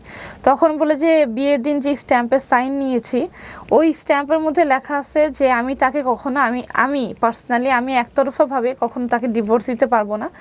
আমি যদি তাকে ডিভোর্স দিই তাহলে সে আমার নামে লিগালি অ্যাকশনে যেতে পারবে, সে আমার কাছে টাকা চাইতে পারবে, সে নানা রকমভাবে আমার লিগালি অ্যাকশন আমার নামে নিতে পারবে। সে যখন এই কথাটা বলে তখন আসলেই আমি চিন্তা করি যে আসলেই তো আমি স্ট্যাম্প পেপারটা দেখিনি, পেপারে কি লেখা ছিল। আমি যখন আমার ফোনে দেখলাম যে কি আছে স্ট্যাম্পের মধ্যে, আমি স্ট্যাম্পের মেইন কাগজটা খুঁজে পাই না, তখন তো সে যা বলবে আমাকে তাই বিশ্বাস করতে হবে। এবং আমার কাছে কাইন্ড অফ মনে হয় যে আমি ফেঁসে গেছি। একটা সময় তার কাছে আমার মনে হয় যে আমি তার কাছে এসে ফেঁসে গেলাম এবং আমি তার হাতে জিম্মি হয়ে গেলাম। এবং এই ঘটনাটা তো আছেই যে আমি তাকে যে আমি ডিভোর্স দিয়ে দিব এই ব্যাপারটা আমার মধ্যে থেকে সরে গেল, যে আমি যদি তাকে ডিভোর্স দিয়ে দিই আমাকে জেলে যেতে হবে, এইরকম একটা ভয়ে সে আসলেই আমাকে ফেলে দিল।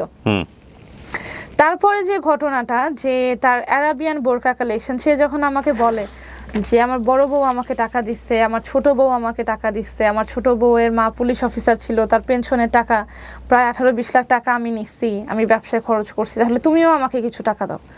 পরে আমি যখন বললাম যে দেখেন আপনি জানেন যে আমার পক্ষে টাকা দেওয়া পসিবল না, সে আমার কাছে বেশ কিছু টাকা দাবি করে, 20 লাখ 30 লাখ।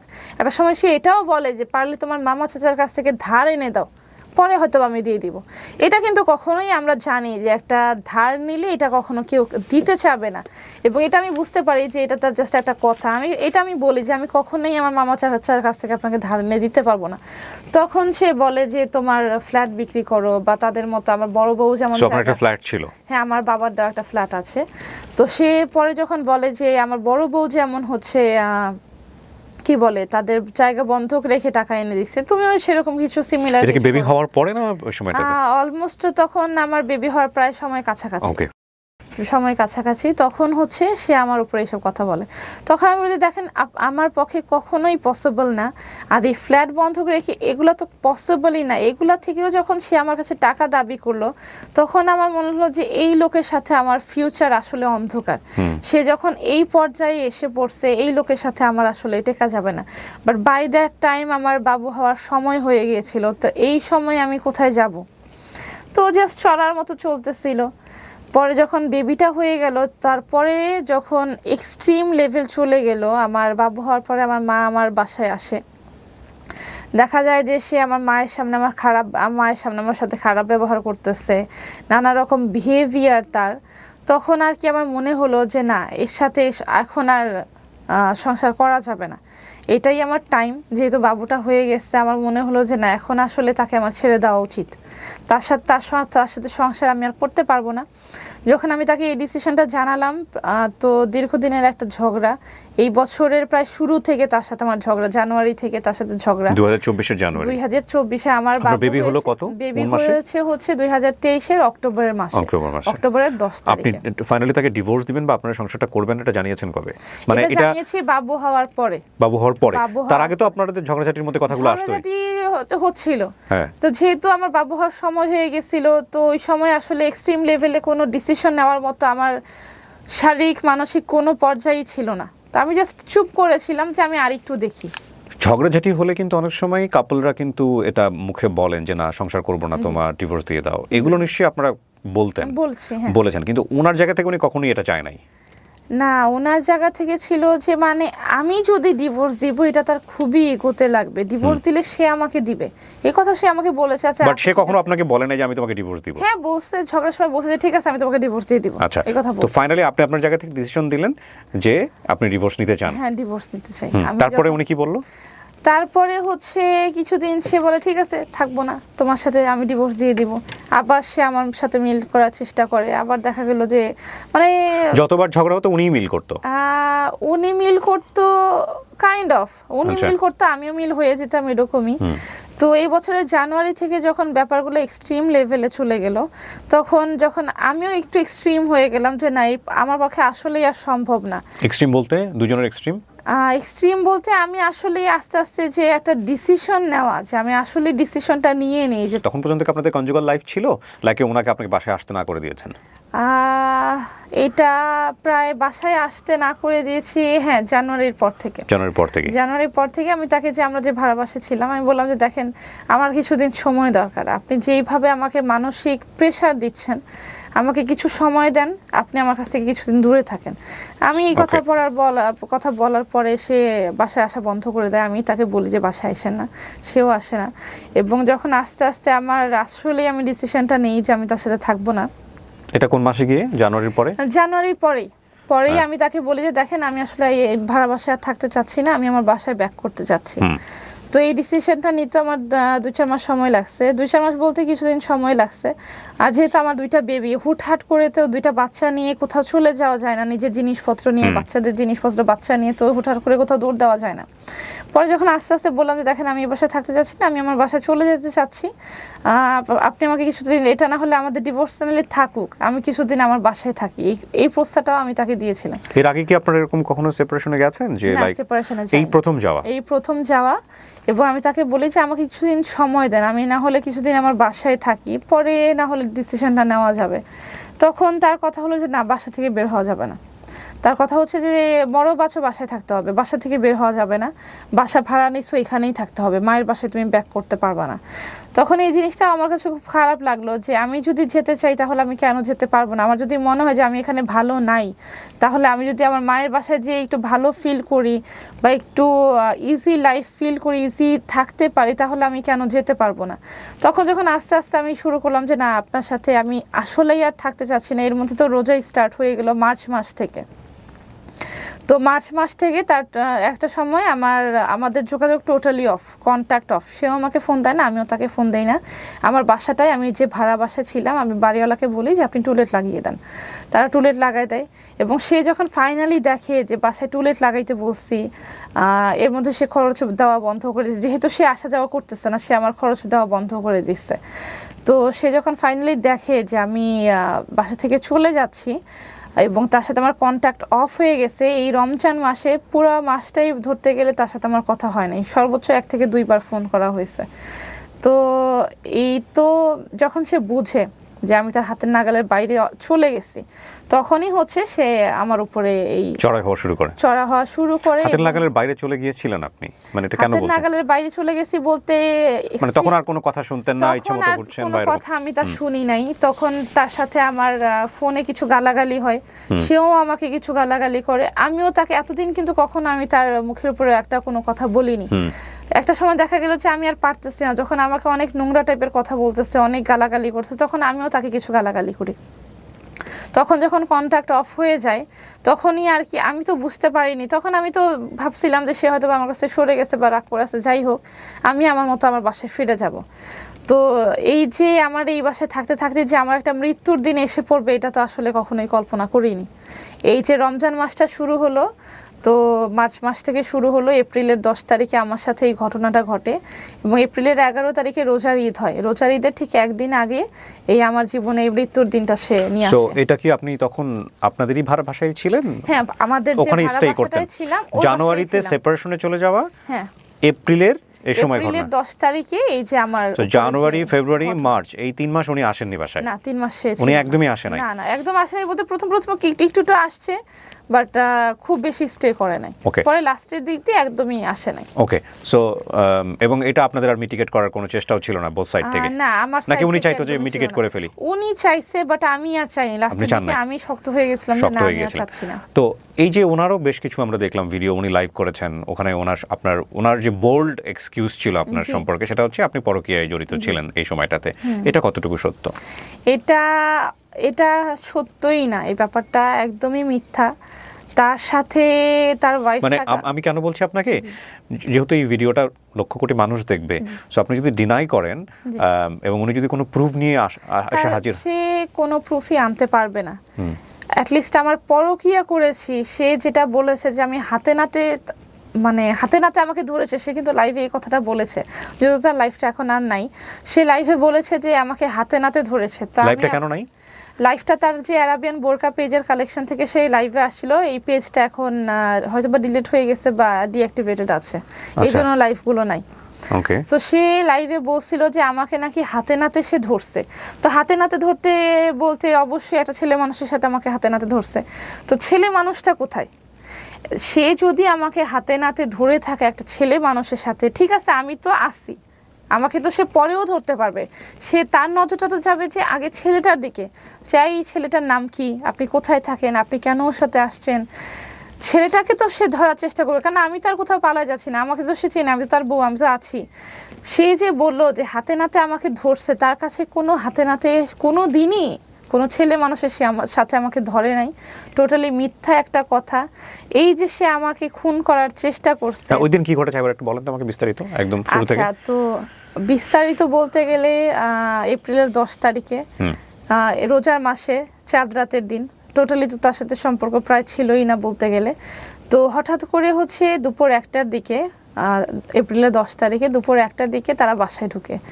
আমার হাজব্যান্ড রনি, তার সাথে যে দুইজন কর্মচারী সবসময় থাকতো তার রাইট হ্যান্ড লেফট হ্যান্ডের মতো, ইউনুস এবং আলামিন এবং অজ্ঞাত একজন লোক নিয়ে সে বাসায় ঢুকে। এবং সেই সময়টায় আমি জোহরের নামাজ পড়তেছিলাম, ঠিক 1টার একটু পরের ঘটনা, 1টা থেকে 1:30টার মাঝের ঘটনা। আমি নামাজরত অবস্থায় ছিলাম। তো বাসায় আমার মা ছিল, আমার বোন ছিল, আমার বেবি 2টা ছিল, আমার কাজের বুয়া কাজ করতেছিল। তো এমন সময় আমি যেহেতু নামাজরত অবস্থায় ছিলাম, আমি তাকে খেয়াল করিনি, আমি আমার রুমে ছিলাম। সে ঢুকেই হচ্ছে আগে আমাদের সবার ফোন নিয়ে নেয়, যাতে আমরা কারোর সাথে কোনো কন্ট্যাক্ট না করতে পারি। সঙ্গে সঙ্গে সে ঢুকে আমার ফোনটা নিয়ে নেয়।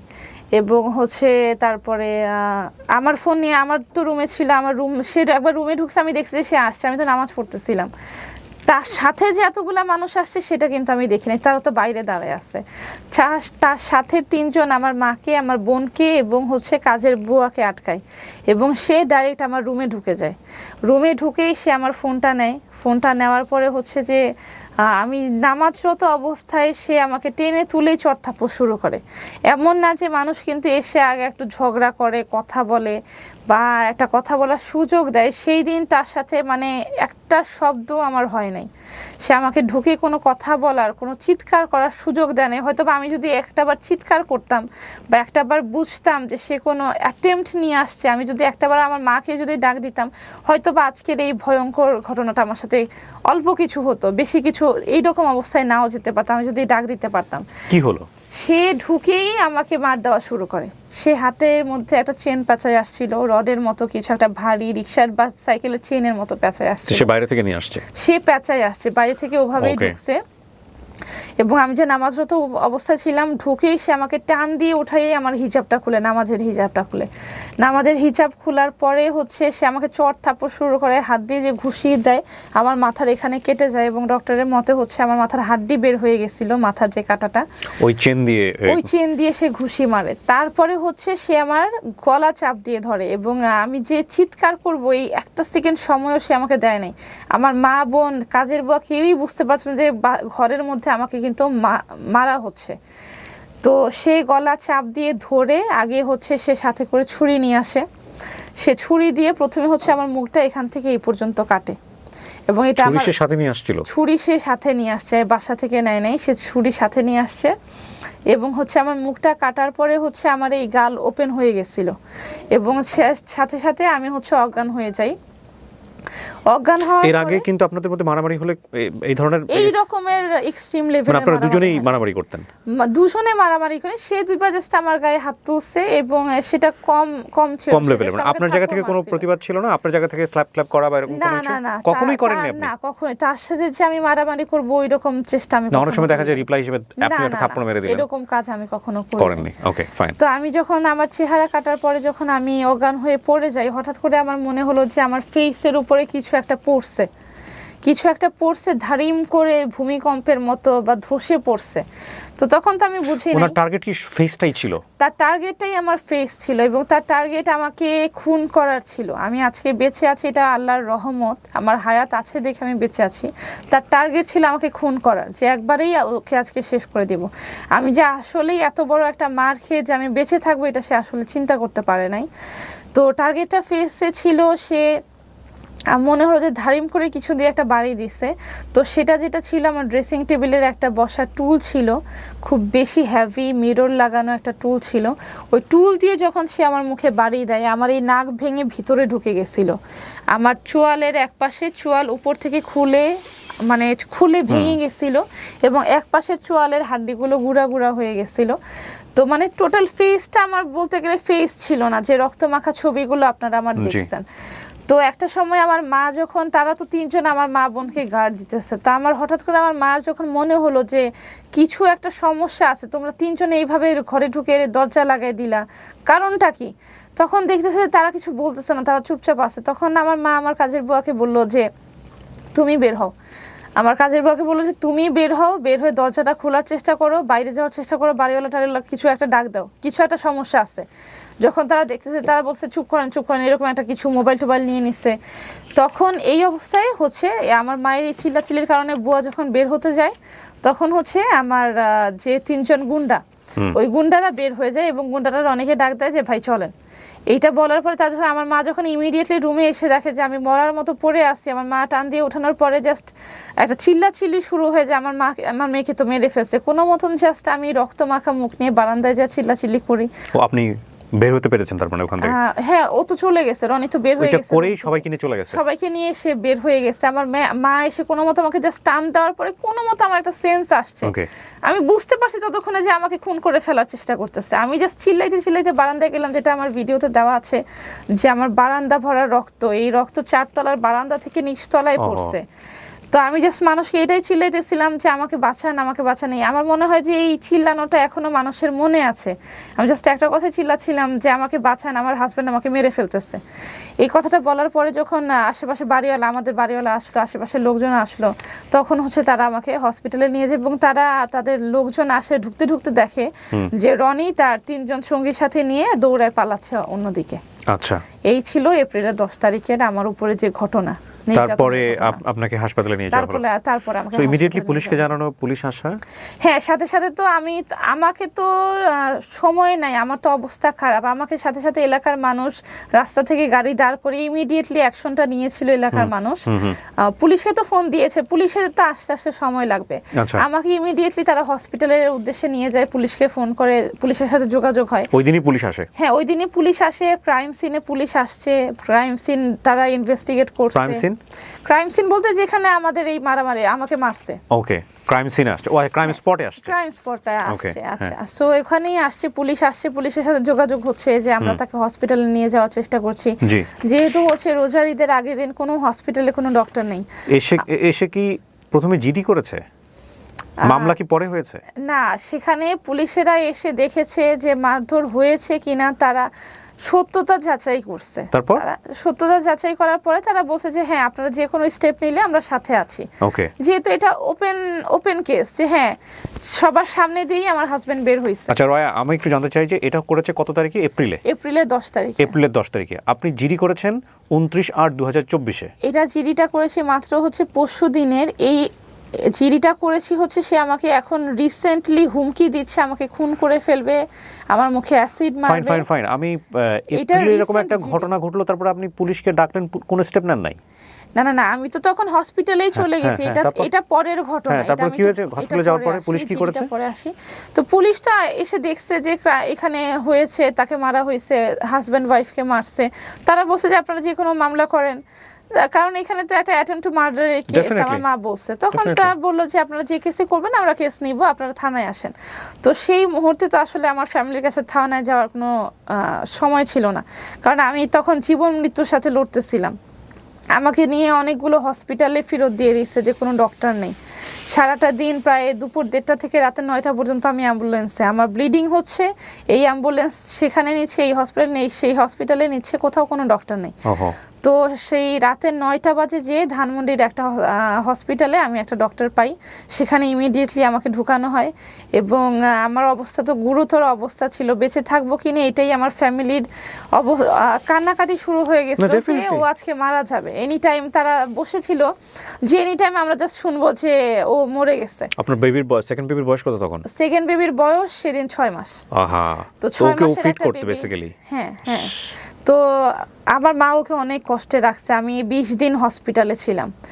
এপ্রিলের 10 তারিখ থেকে এপ্রিলের 30 তারিখ পর্যন্ত আমি হসপিটালে ছিলাম। এবং এই যে হসপিটালের সময় আমার মা ছিল, আমার বোন ছিল, এই যে আমার 2টা বাচ্চা নিয়ে হসপিটালে, আমরা কিন্তু নর্মালি হসপিটালে ডক্টর দেখাতে গেলেও বেবির সাথে নিতে চাই না, যে হসপিটালে বেবিদের জন্য ভালো না বা কিছু একটা সিকিউর না, যেরকম একটা সমস্যা। তো আমার বাচ্চা 2টা আমার সাথে হসপিটালে 20 দিন ছিল। এবং 20 দিন হসপিটাল থেকে আসার পরে আমার নিচের পায়ে দাঁড়াতেও প্রায় আমার 1 মাস সময় লাগবে। আমার এতটুকু অবস্থা খারাপ ছিল যে আমার প্রায় 1 মাসের মতো জাস্ট আমার নিচের পায়ে যে আমি একটু দাঁড়াতে পারি এই সময়টা আমার লাগছিল। এবং তারপরে হচ্ছে আমি তার নামে মামলা করি উত্তরা পশ্চিম থানাতে।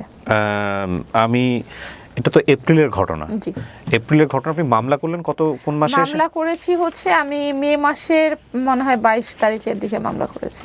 আপনার মামলা হলো, এটা মামলা? হ্যাঁ, এটা হচ্ছে মামলার কাগজ, এটা হচ্ছে মে মাসের 22 তারিখে। এটা এজাহার, রাইট? জি।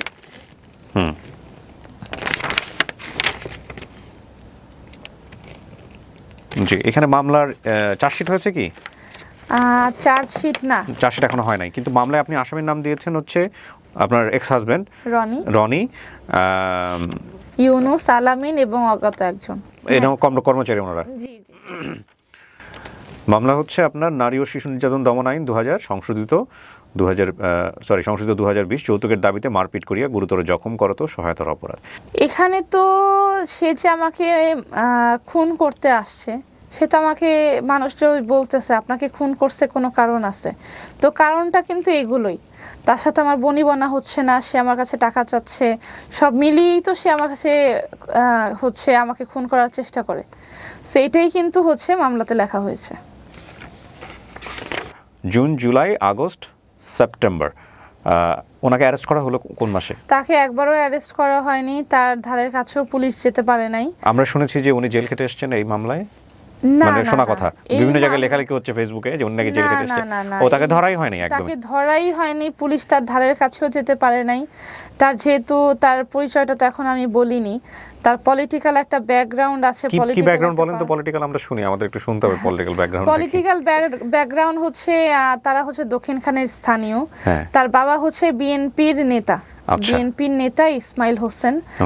তার বাবাকে দক্ষিণখানে চীনে সবাই ভূমিদস্যু নামে, যে মানুষের জায়গা জমি দখল করে, মানুষের টাকা পয়সা দখল করে, টাকা পয়সা নেয়।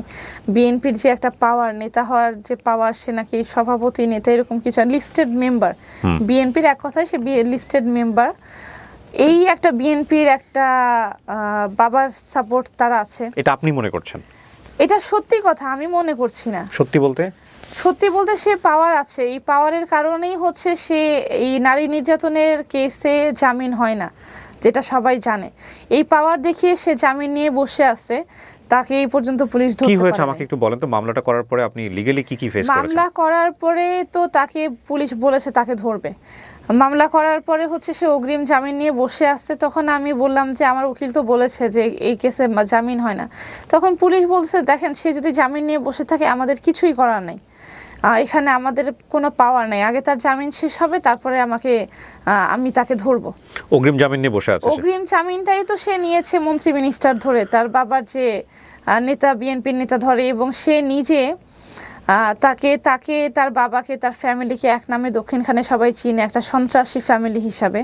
তার বাবা একটা সন্ত্রাসী, সে একজন সন্ত্রাসী, যেগুলো আমি বিয়ের আগে জানতাম না।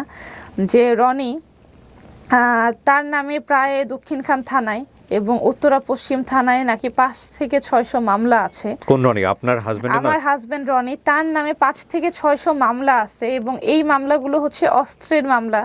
তার কাছে অস্ত্র আছে, অস্ত্র পাওয়া গেছে।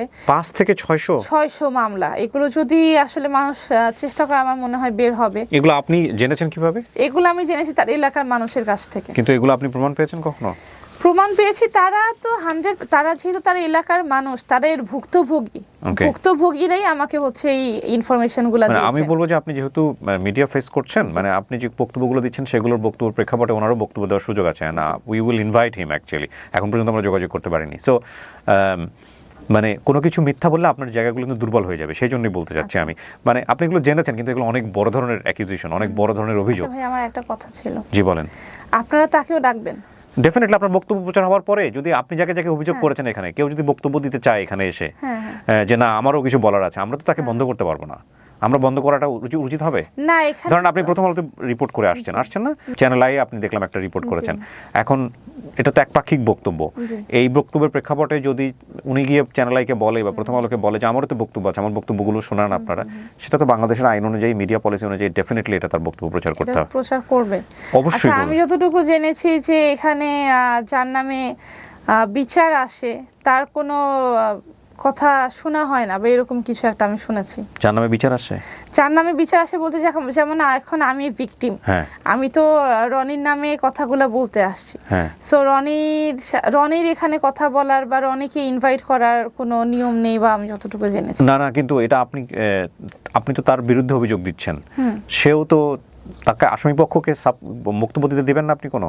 আচ্ছা, এটা কেমন হয়ে গেল না বিষয়টা? ধরেন আপনি একজন মানুষের নামে বলে যাচ্ছেন যে সে অপরাধ করেছে, আমরা ধরে নিলাম অপরাধ করেছে, তারও তো বক্তব্য থাকতে পারে, সেটাকে আপনি বলতে দিবেন না? বলতে অবশ্যই দিব, বাট আমার যেটা মনে হয় যে আমি তো সোশ্যাল মিডিয়াতে আসছি হচ্ছে আমার নিজের প্রবলেমগুলো কথা বলার জন্য, এবং সেটার প্রেক্ষাপটে তো ওনারও বলার বক্তব্য, উনি তো দেয়ার রাইট রাখেন। সে তো অলরেডি বলে ফেলছে। এখন আপনারা যদি আমার কথা বিশ্বাস না করে তাকে না বিশ্বাস না, এখানে বিশ্বাসের কিছু নাই, বিশ্বাস তো জনগণের হাতে। আমরা দুজনের বক্তব্যই আনতে চাই। আপনাকে ধরেন আমি আরো ঘন্টাখানেক সময় দেবো, আপনি বলেন আপনার তার বিরুদ্ধে যা বলার আছে বলেন, কিন্তু এগুলো তো তারও বক্তব্য আছে, সেও তো এখানে যদি এটা কি অনলাইনে এটা রেকর্ড হচ্ছে? হ্যাঁ, রেকর্ড হচ্ছে না অন এয়ারে আছে? না এটা রেকর্ড হচ্ছে। আচ্ছা, এটা যদি আপনারা তাকে আপনাদের শোতে ইনভাইট করেন, তাহলে আসলে এই শোটাতে আমি আর কন্টিনিউ করব না। কেন করবেন না বলেন তো? কারণ তার বক্তব্য কেন করব না বলতে, আমি এইরকম একটা ভিকটিম হওয়ার পরে যদি আপনারা তার কথা শুনতে চান, তার কথা জাস্টিফাই করতে চান, আমার মনে হয় না যে এখানে কথা বলার আসলে আমার কোনো দরকার আছে। আপনি একটা ব্যক্তির বিরুদ্ধে আপনি যে অভিযোগগুলো দিচ্ছেন, আমরা তার বক্তব্য অভিযোগ দিচ্ছি না, আমি এটার ভিকটিম, এটা আমার ফেস সাক্ষী দিচ্ছে। আপনার যদি মনে হয় যে আমার ফেস ভুল সাক্ষী দিচ্ছে, ডেফিনেটলি ওটা বলছি না আমি। এবং সে এসে বলে যে, যেমনটা অলরেডি ফেসবুকে সে বলে ফেলছে যে আমি কি বলে তাকে পরকীয়ার জেরে তাকে মারছি, এই কথাটাই সে আবারও এসে বলবে, এবং এটাকে যদি আপনি লিগালি ভাবে অনিয়ারে প্রচার করেন, এটা আমার মনে হয় না যে এখানে আসলে তাহলে আমার কথাটা কোনো ওয়ে আছে। আপনি পৃথিবীর কোনো মিডিয়াতে, এটা তো আমি না শুধু, পৃথিবীর কোনো মিডিয়াতে এটা আপনাকে এটা বলবে না যে আপনি যদি কোনো একজন ব্যক্তির বিরুদ্ধে যদি বলে যান, সেই ব্যক্তি বক্তব্য দিতে পারবেন। এটা পৃথিবীর কোনো বক্তব্য দিতে পারবে, বাট আমি যে শোতে আসছি সেই শোতেই এসে সে নিজেকে জাস্টিফাই, ঠিক আছে, অন্য বক্তব্যে আপনাকে বিলিভ করে আমি আপনার কাছে আসছি। আপনি যদি আরেকজনকে নিয়ে বসেন এখানে, আসলে আমি আমার কথা রয়, আমি আপনাকে একটা কথা বলি, আপনি যে কথাটা বললেন এখানে, আমরা 1-2 ঘন্টা ধরে আপনার বক্তব্য নিয়েছি, এবং সেই বক্তব্যের প্রেক্ষাপটে উনি চাইলে ওনার ফেসবুক থেকে ওটা লাইভে এসে বলতে পারেন যে এই বক্তব্যগুলো উনি দিয়েছেন, এটা ভুল দিয়েছেন, সে বলার রাইট ওনার আছে, রাইট। আর দ্বিতীয়ত বিষয়টা হচ্ছে আপনার উপরে যে অন্যায়টা হয়েছে, এই অন্যায়ের জায়গাটা থেকে আপনি মামলা করলেন কোন মাসে গিয়ে? মে মাসে গিয়ে। আচ্ছা, ওই সময়টাতেই মামলা করার কোনো সুযোগ ছিল না যখন আপনি ভিকটিম হয়ে আছেন আপনার পরিবারের পক্ষ থেকে? আমি তখন মৃত্যুশয্যায় ছিলাম। আমার উপরে এরকম একটা আমাকে খুন করার চেষ্টা হয়েছে এবং আমাকে হচ্ছে আমার ফ্যামিলিকে যে পরিমাণ থ্রেট তারা দিচ্ছে যে তোদেরকেও মেরে ফেলবো, এইরকম থ্রেট নিয়ে আমার ফ্যামিলির সামনে আগানোর সাহস পায় নাই। তো এরকম একটা লোককে যদি আপনারাও সামনে এসে কথা বলেন, আসলে এখানে আমি তাহলে আর কন্টিনিউ করবো না। না না না না, এটা তো সবার রাইট আছে, তাকে তো পুলিশই অ্যারেস্ট করে। আমি তাহলে এটা নিয়ে শোনেন, আপনি বলি, আপনি আগে জিনিসটা লজিক্যালি আসেন না, লজিক্যালি ঠিক আছে। আমি যেই শোতে এসে নিজের কথাটা বলছি, সেই শোতে যদি আমার খুনি সে একটা হত্যাকারী লোক, সেই খুনি যদি আমি যেখানে বসে আছি এখানে এসে যদি সে আমার নামে কথা বলে, এই শোতে আমি আসলে কথা বলবো না। আপনি বিষয়টা আপনি যদি আমাকে প্রমিস না, আপনি যদি আমাকে বলতে পারেন যে এই শোতে সে আসবে না, তাহলে আমি আমার কথা কন্টিনিউ করব। সে কোথায় যাবে তাহলে? সে বক্তব্য দিবে না? যেখানে ইচ্ছা সেখানে যাক। যেই শোতে আমি আসছি, যেই শোতে এসে আমি আমার কষ্টের কথা বলতেছি, সেই শোতে এসে আমার হত্যাকারী, আমার খুনি কথা বলবে, এটা আসলে আমি কখনো মেনে নিতে পারবো না। আপনি তো আপনার জায়গা থেকে বলতেছেন সে আপনার হত্যাকারী। জি অবশ্যই। তার জায়গা থেকেও তো বক্তব্য থাকতে পারে। তাহলে তার জায়গা থেকে ভাই আপনি তাহলে ফেসবুকের অডিয়েন্সের মতো হয়ে গেলেন যে তার জায়গা থেকে হত্যা, সে আমাকে পরকীয়া যে ধরে মারছে, সে আমাকে মারছে, এটাই তার কথা এবং সেটা ঠিক করছে। আমরা তারপর এটা রাইট আছে। না না না, সে এটাই বুঝাতে চাবে যে এটা করার আমার রাইট আছে। না না না প্রিয়া, আমরা জাস্টিফাই করছি না। আমাদের শোতে আমরা যেটা করি, আমরা দুই পক্ষেরই বক্তব্য শুনি। এখন আপনি আপনার জায়গা থেকে যে বক্তব্যটা দিয়ে গেলেন, সেই বক্তব্যের প্রেক্ষাপটে যে কেউই, যে তিনজনের কথা আপনি বলেছেন, তারাও তাদের বক্তব্য দিতে পারে। আমার বক্তব্যের প্রেক্ষাপটে আপনাকে কি প্রথম আলো বা অন্যান্য যারা নিয়ে আসছে, ওনারা কি আপনাকে কমিটমেন্ট দিয়েছে যে আপনার বক্তব্যই শুধু প্রচার করবে? কমিটমেন্ট দিয়েছে বলতে তারা তো আমাকে বলে নাই যে আমরা তার কাছেও যাব, তার কথাও শুনবো, সে যেটা বলতে যাবে তার কথা আমরা শুনবো, এরকম কোনো কথা। ধরুন ওটুকু আমরা বাদই দিয়ে দিলাম, কিন্তু উনি যদি আমাদের এখানে আসতে চায় বা উনি যদি প্রথম আলো থেকে তার বক্তব্য দিতে চায়, বা আপনি যে টেলিভিশন চ্যানেলে সাক্ষাৎকার দিয়েছেন, আপনি কি ওখানে থামাতে পারবেন? যদি আসে তাহলে আপনি তাকিয়ে আনেন, তাহলে এখানে আমি না না না, আমি বলতেছি আপনি যেখানে দিয়ে আসছেন সেখানে তারা যদি সে যদি বক্তব্য দিতে চায়, তার বক্তব্য যদি আনতে চায়, টেলিফোনে হোক বা যে কোনো ভাবে, আপনি কি সেটা বাধা দিতে পারবেন? আমি জানি না, আমি আসলে এত কিছু ভাবি নাই। আর আমি যদি না, আপনি শেষ করেন, আমরা এটা পরে চিন্তা করব। আমরা ঠিক আছে। না না ভাই, আমি আর আপনি খুলেন না, এটা খুলেন না, আপনি এটা শেষ করেন, নইলে ভাই আপনি আমাকে ছেড়ে দেন, আমি আমার বাসায় যেতে চাই প্লিজ। আপনি শেষ করেন। আপনি পুরোপুরি সুন্দর করে বলছেন। আপনার পুরো লাস্টে কি দাঁড়ালো? মামলার পরে লাস্টে সেটাই দাঁড়ালো যে আমি এখানে জাস্ট আমার কথা শেয়ার করতে আসছি। মানে আমার সাথে এরকম একটা গুরুতর কাজ হওয়ার পরে আমি এখানে শেয়ার করলাম, সে আমাকে এইভাবে মারলো, সেও খুব নর্মালি ভাবে শেয়ার করলো। এত নর্মাল ভাবে যদি মানুষ তাকে মেনে নেয়, তাহলে তো আমি বিচার পাবো না। মানুষের মানবা না মানা সেটা তো মানুষের কাজ। এটা তো তাহলে মানুষ কাজ করুক ভাই। না না না, শুনেন, আপনি রিঅ্যাক্ট আপনি খুলেন না, আপনি রিঅ্যাক্ট করেন না। না ভাই, আমি রিয়েলি সরি। আপনি রিঅ্যাক্ট করেন না। আপনি অনেক ভালো একটা মানুষ, আমি যতটুকু জেনে আপনার কাছে আসছি, বাট আপনার এই কথাটা আমি মানতে পারছি না। আপনি খুলেন না এখনি, আপনি খুলেন না, আপনি উঠেন না, আপনি বসেন। না না ভাই, হ্যাঁ, আমরা কন্টিনিউ করব না ভাই। বসেন। কারণ যেটা হচ্ছে যে আপনি যখন এখানে জাস্ট এখানে আমি যদি এটা আপনি যেটা বসে কথা বলেন, বসেন আরামসে বসেন। তাহলে এটা আপনার একটা সালিশ কেন্দ্র হয়ে গেছে যে আমি আপনার কাছে এসে নালিশ করলাম, সেও আপনার কাছে এসে নালিশ করবে। এখন আপনি দেখবেন, মানুষ দেখবে কি করতেছে। আমি তো সেটার জন্য আসি নাই। আমি একটা ভিকটিম, আমার চেহারা ছুরি দিয়ে কাটা হয়েছে। আমি আমার অন্যায়ের কথাটা এখানে জানাতে আসছি। আমার সাথে যে অন্যায় করছে সেও যদি এখানে বসে এই কথাটা জানাতে আসে, সেই সত্যি আমি বসবো না। বিচার করার কাজ কেবলমাত্র আদালতের। জি রাইট। সেখানে আমাদের কোনো ভূমিকাই নাই। আমরা বক্তব্যই তুলে ধরতে পারি একজন গণমাধ্যম কর্মী হিসেবে কিংবা গণমাধ্যম হিসেবে। হ্যাঁ, আপনি আপনার জায়গা থেকে অবশ্যই এটা আপনার কাছ থেকে এক্সপেক্ট করে আসছি যে আমি ভিকটিম, আমার উপরে নির্যাতন হয়েছে। আমি এটা ভেবেই আপনার কাছে আসছি যে আপনি আমার বক্তব্যটা তুলে ধরবেন। আমি আপনার বক্তব্য অবশ্যই তুলে ধরবো। কিন্তু এখানে যদি আপনি অফিশিয়ালি ভাবে, সে ফেসবুকে এসে লাইভে এসে যা ইচ্ছা তাই বলতে পারে, বাট আপনি যদি একটা অফিশিয়াল, আপনাকে লাখ লাখ মানুষ, কোটি মানুষ চিনে, আপনি যদি অফিশিয়ালি একটা হত্যাকারীর অফিশিয়ালি একটা বক্তব্য নেন, এটা আমি কখনোই মানতে পারি না। আচ্ছা, তাহলে আমি আপনাকে একটা প্রশ্ন করি। আপনি যে বক্তব্যগুলো দিলেন এখানে, সে যদি আপনার বক্তব্যের কোনো অংশ ধরে যদি বলে যে এটা একটা মিথ্যা বক্তব্য ছিল এবং এটার বিরুদ্ধে সে আইনানুগ ব্যবস্থা নেয়, বাংলাদেশে কিন্তু আইন আছে, সাইবার ক্রাইম ল আছে, আইন আছে, বাংলাদেশে অনেক আইন আছে। সেটার ব্যাপারে আপনি আইন পাই নাই। সেটার বিষয়ে আপনার অনেক আইন আছে, অনেক মেয়ে রেপ করে ফেলে দিচ্ছে, অনেক মানুষকে হত্যা করছে। বসেন শেষ করে। আমি আর কথা বাড়াতে চাচ্ছি না। আপনি বসেন, আপনি উত্তেজিত হবেন না। We have already been recorded this show, এটা ডেফিনেটলি প্রচার হবে। আমি যদি আগেই জানতাম যে আপনি এরকম কিছু একটা কথা বলবেন, আমি এক মিনিট খুলে দিবে, একটু বসেন, একটু বসেন, খুলে দিবে। হ্যাঁ, রিয়েলি সরি ভাইয়া, আপনার টাইম ওয়েস্ট করলাম। I am sorry for that. ঠিক আছে।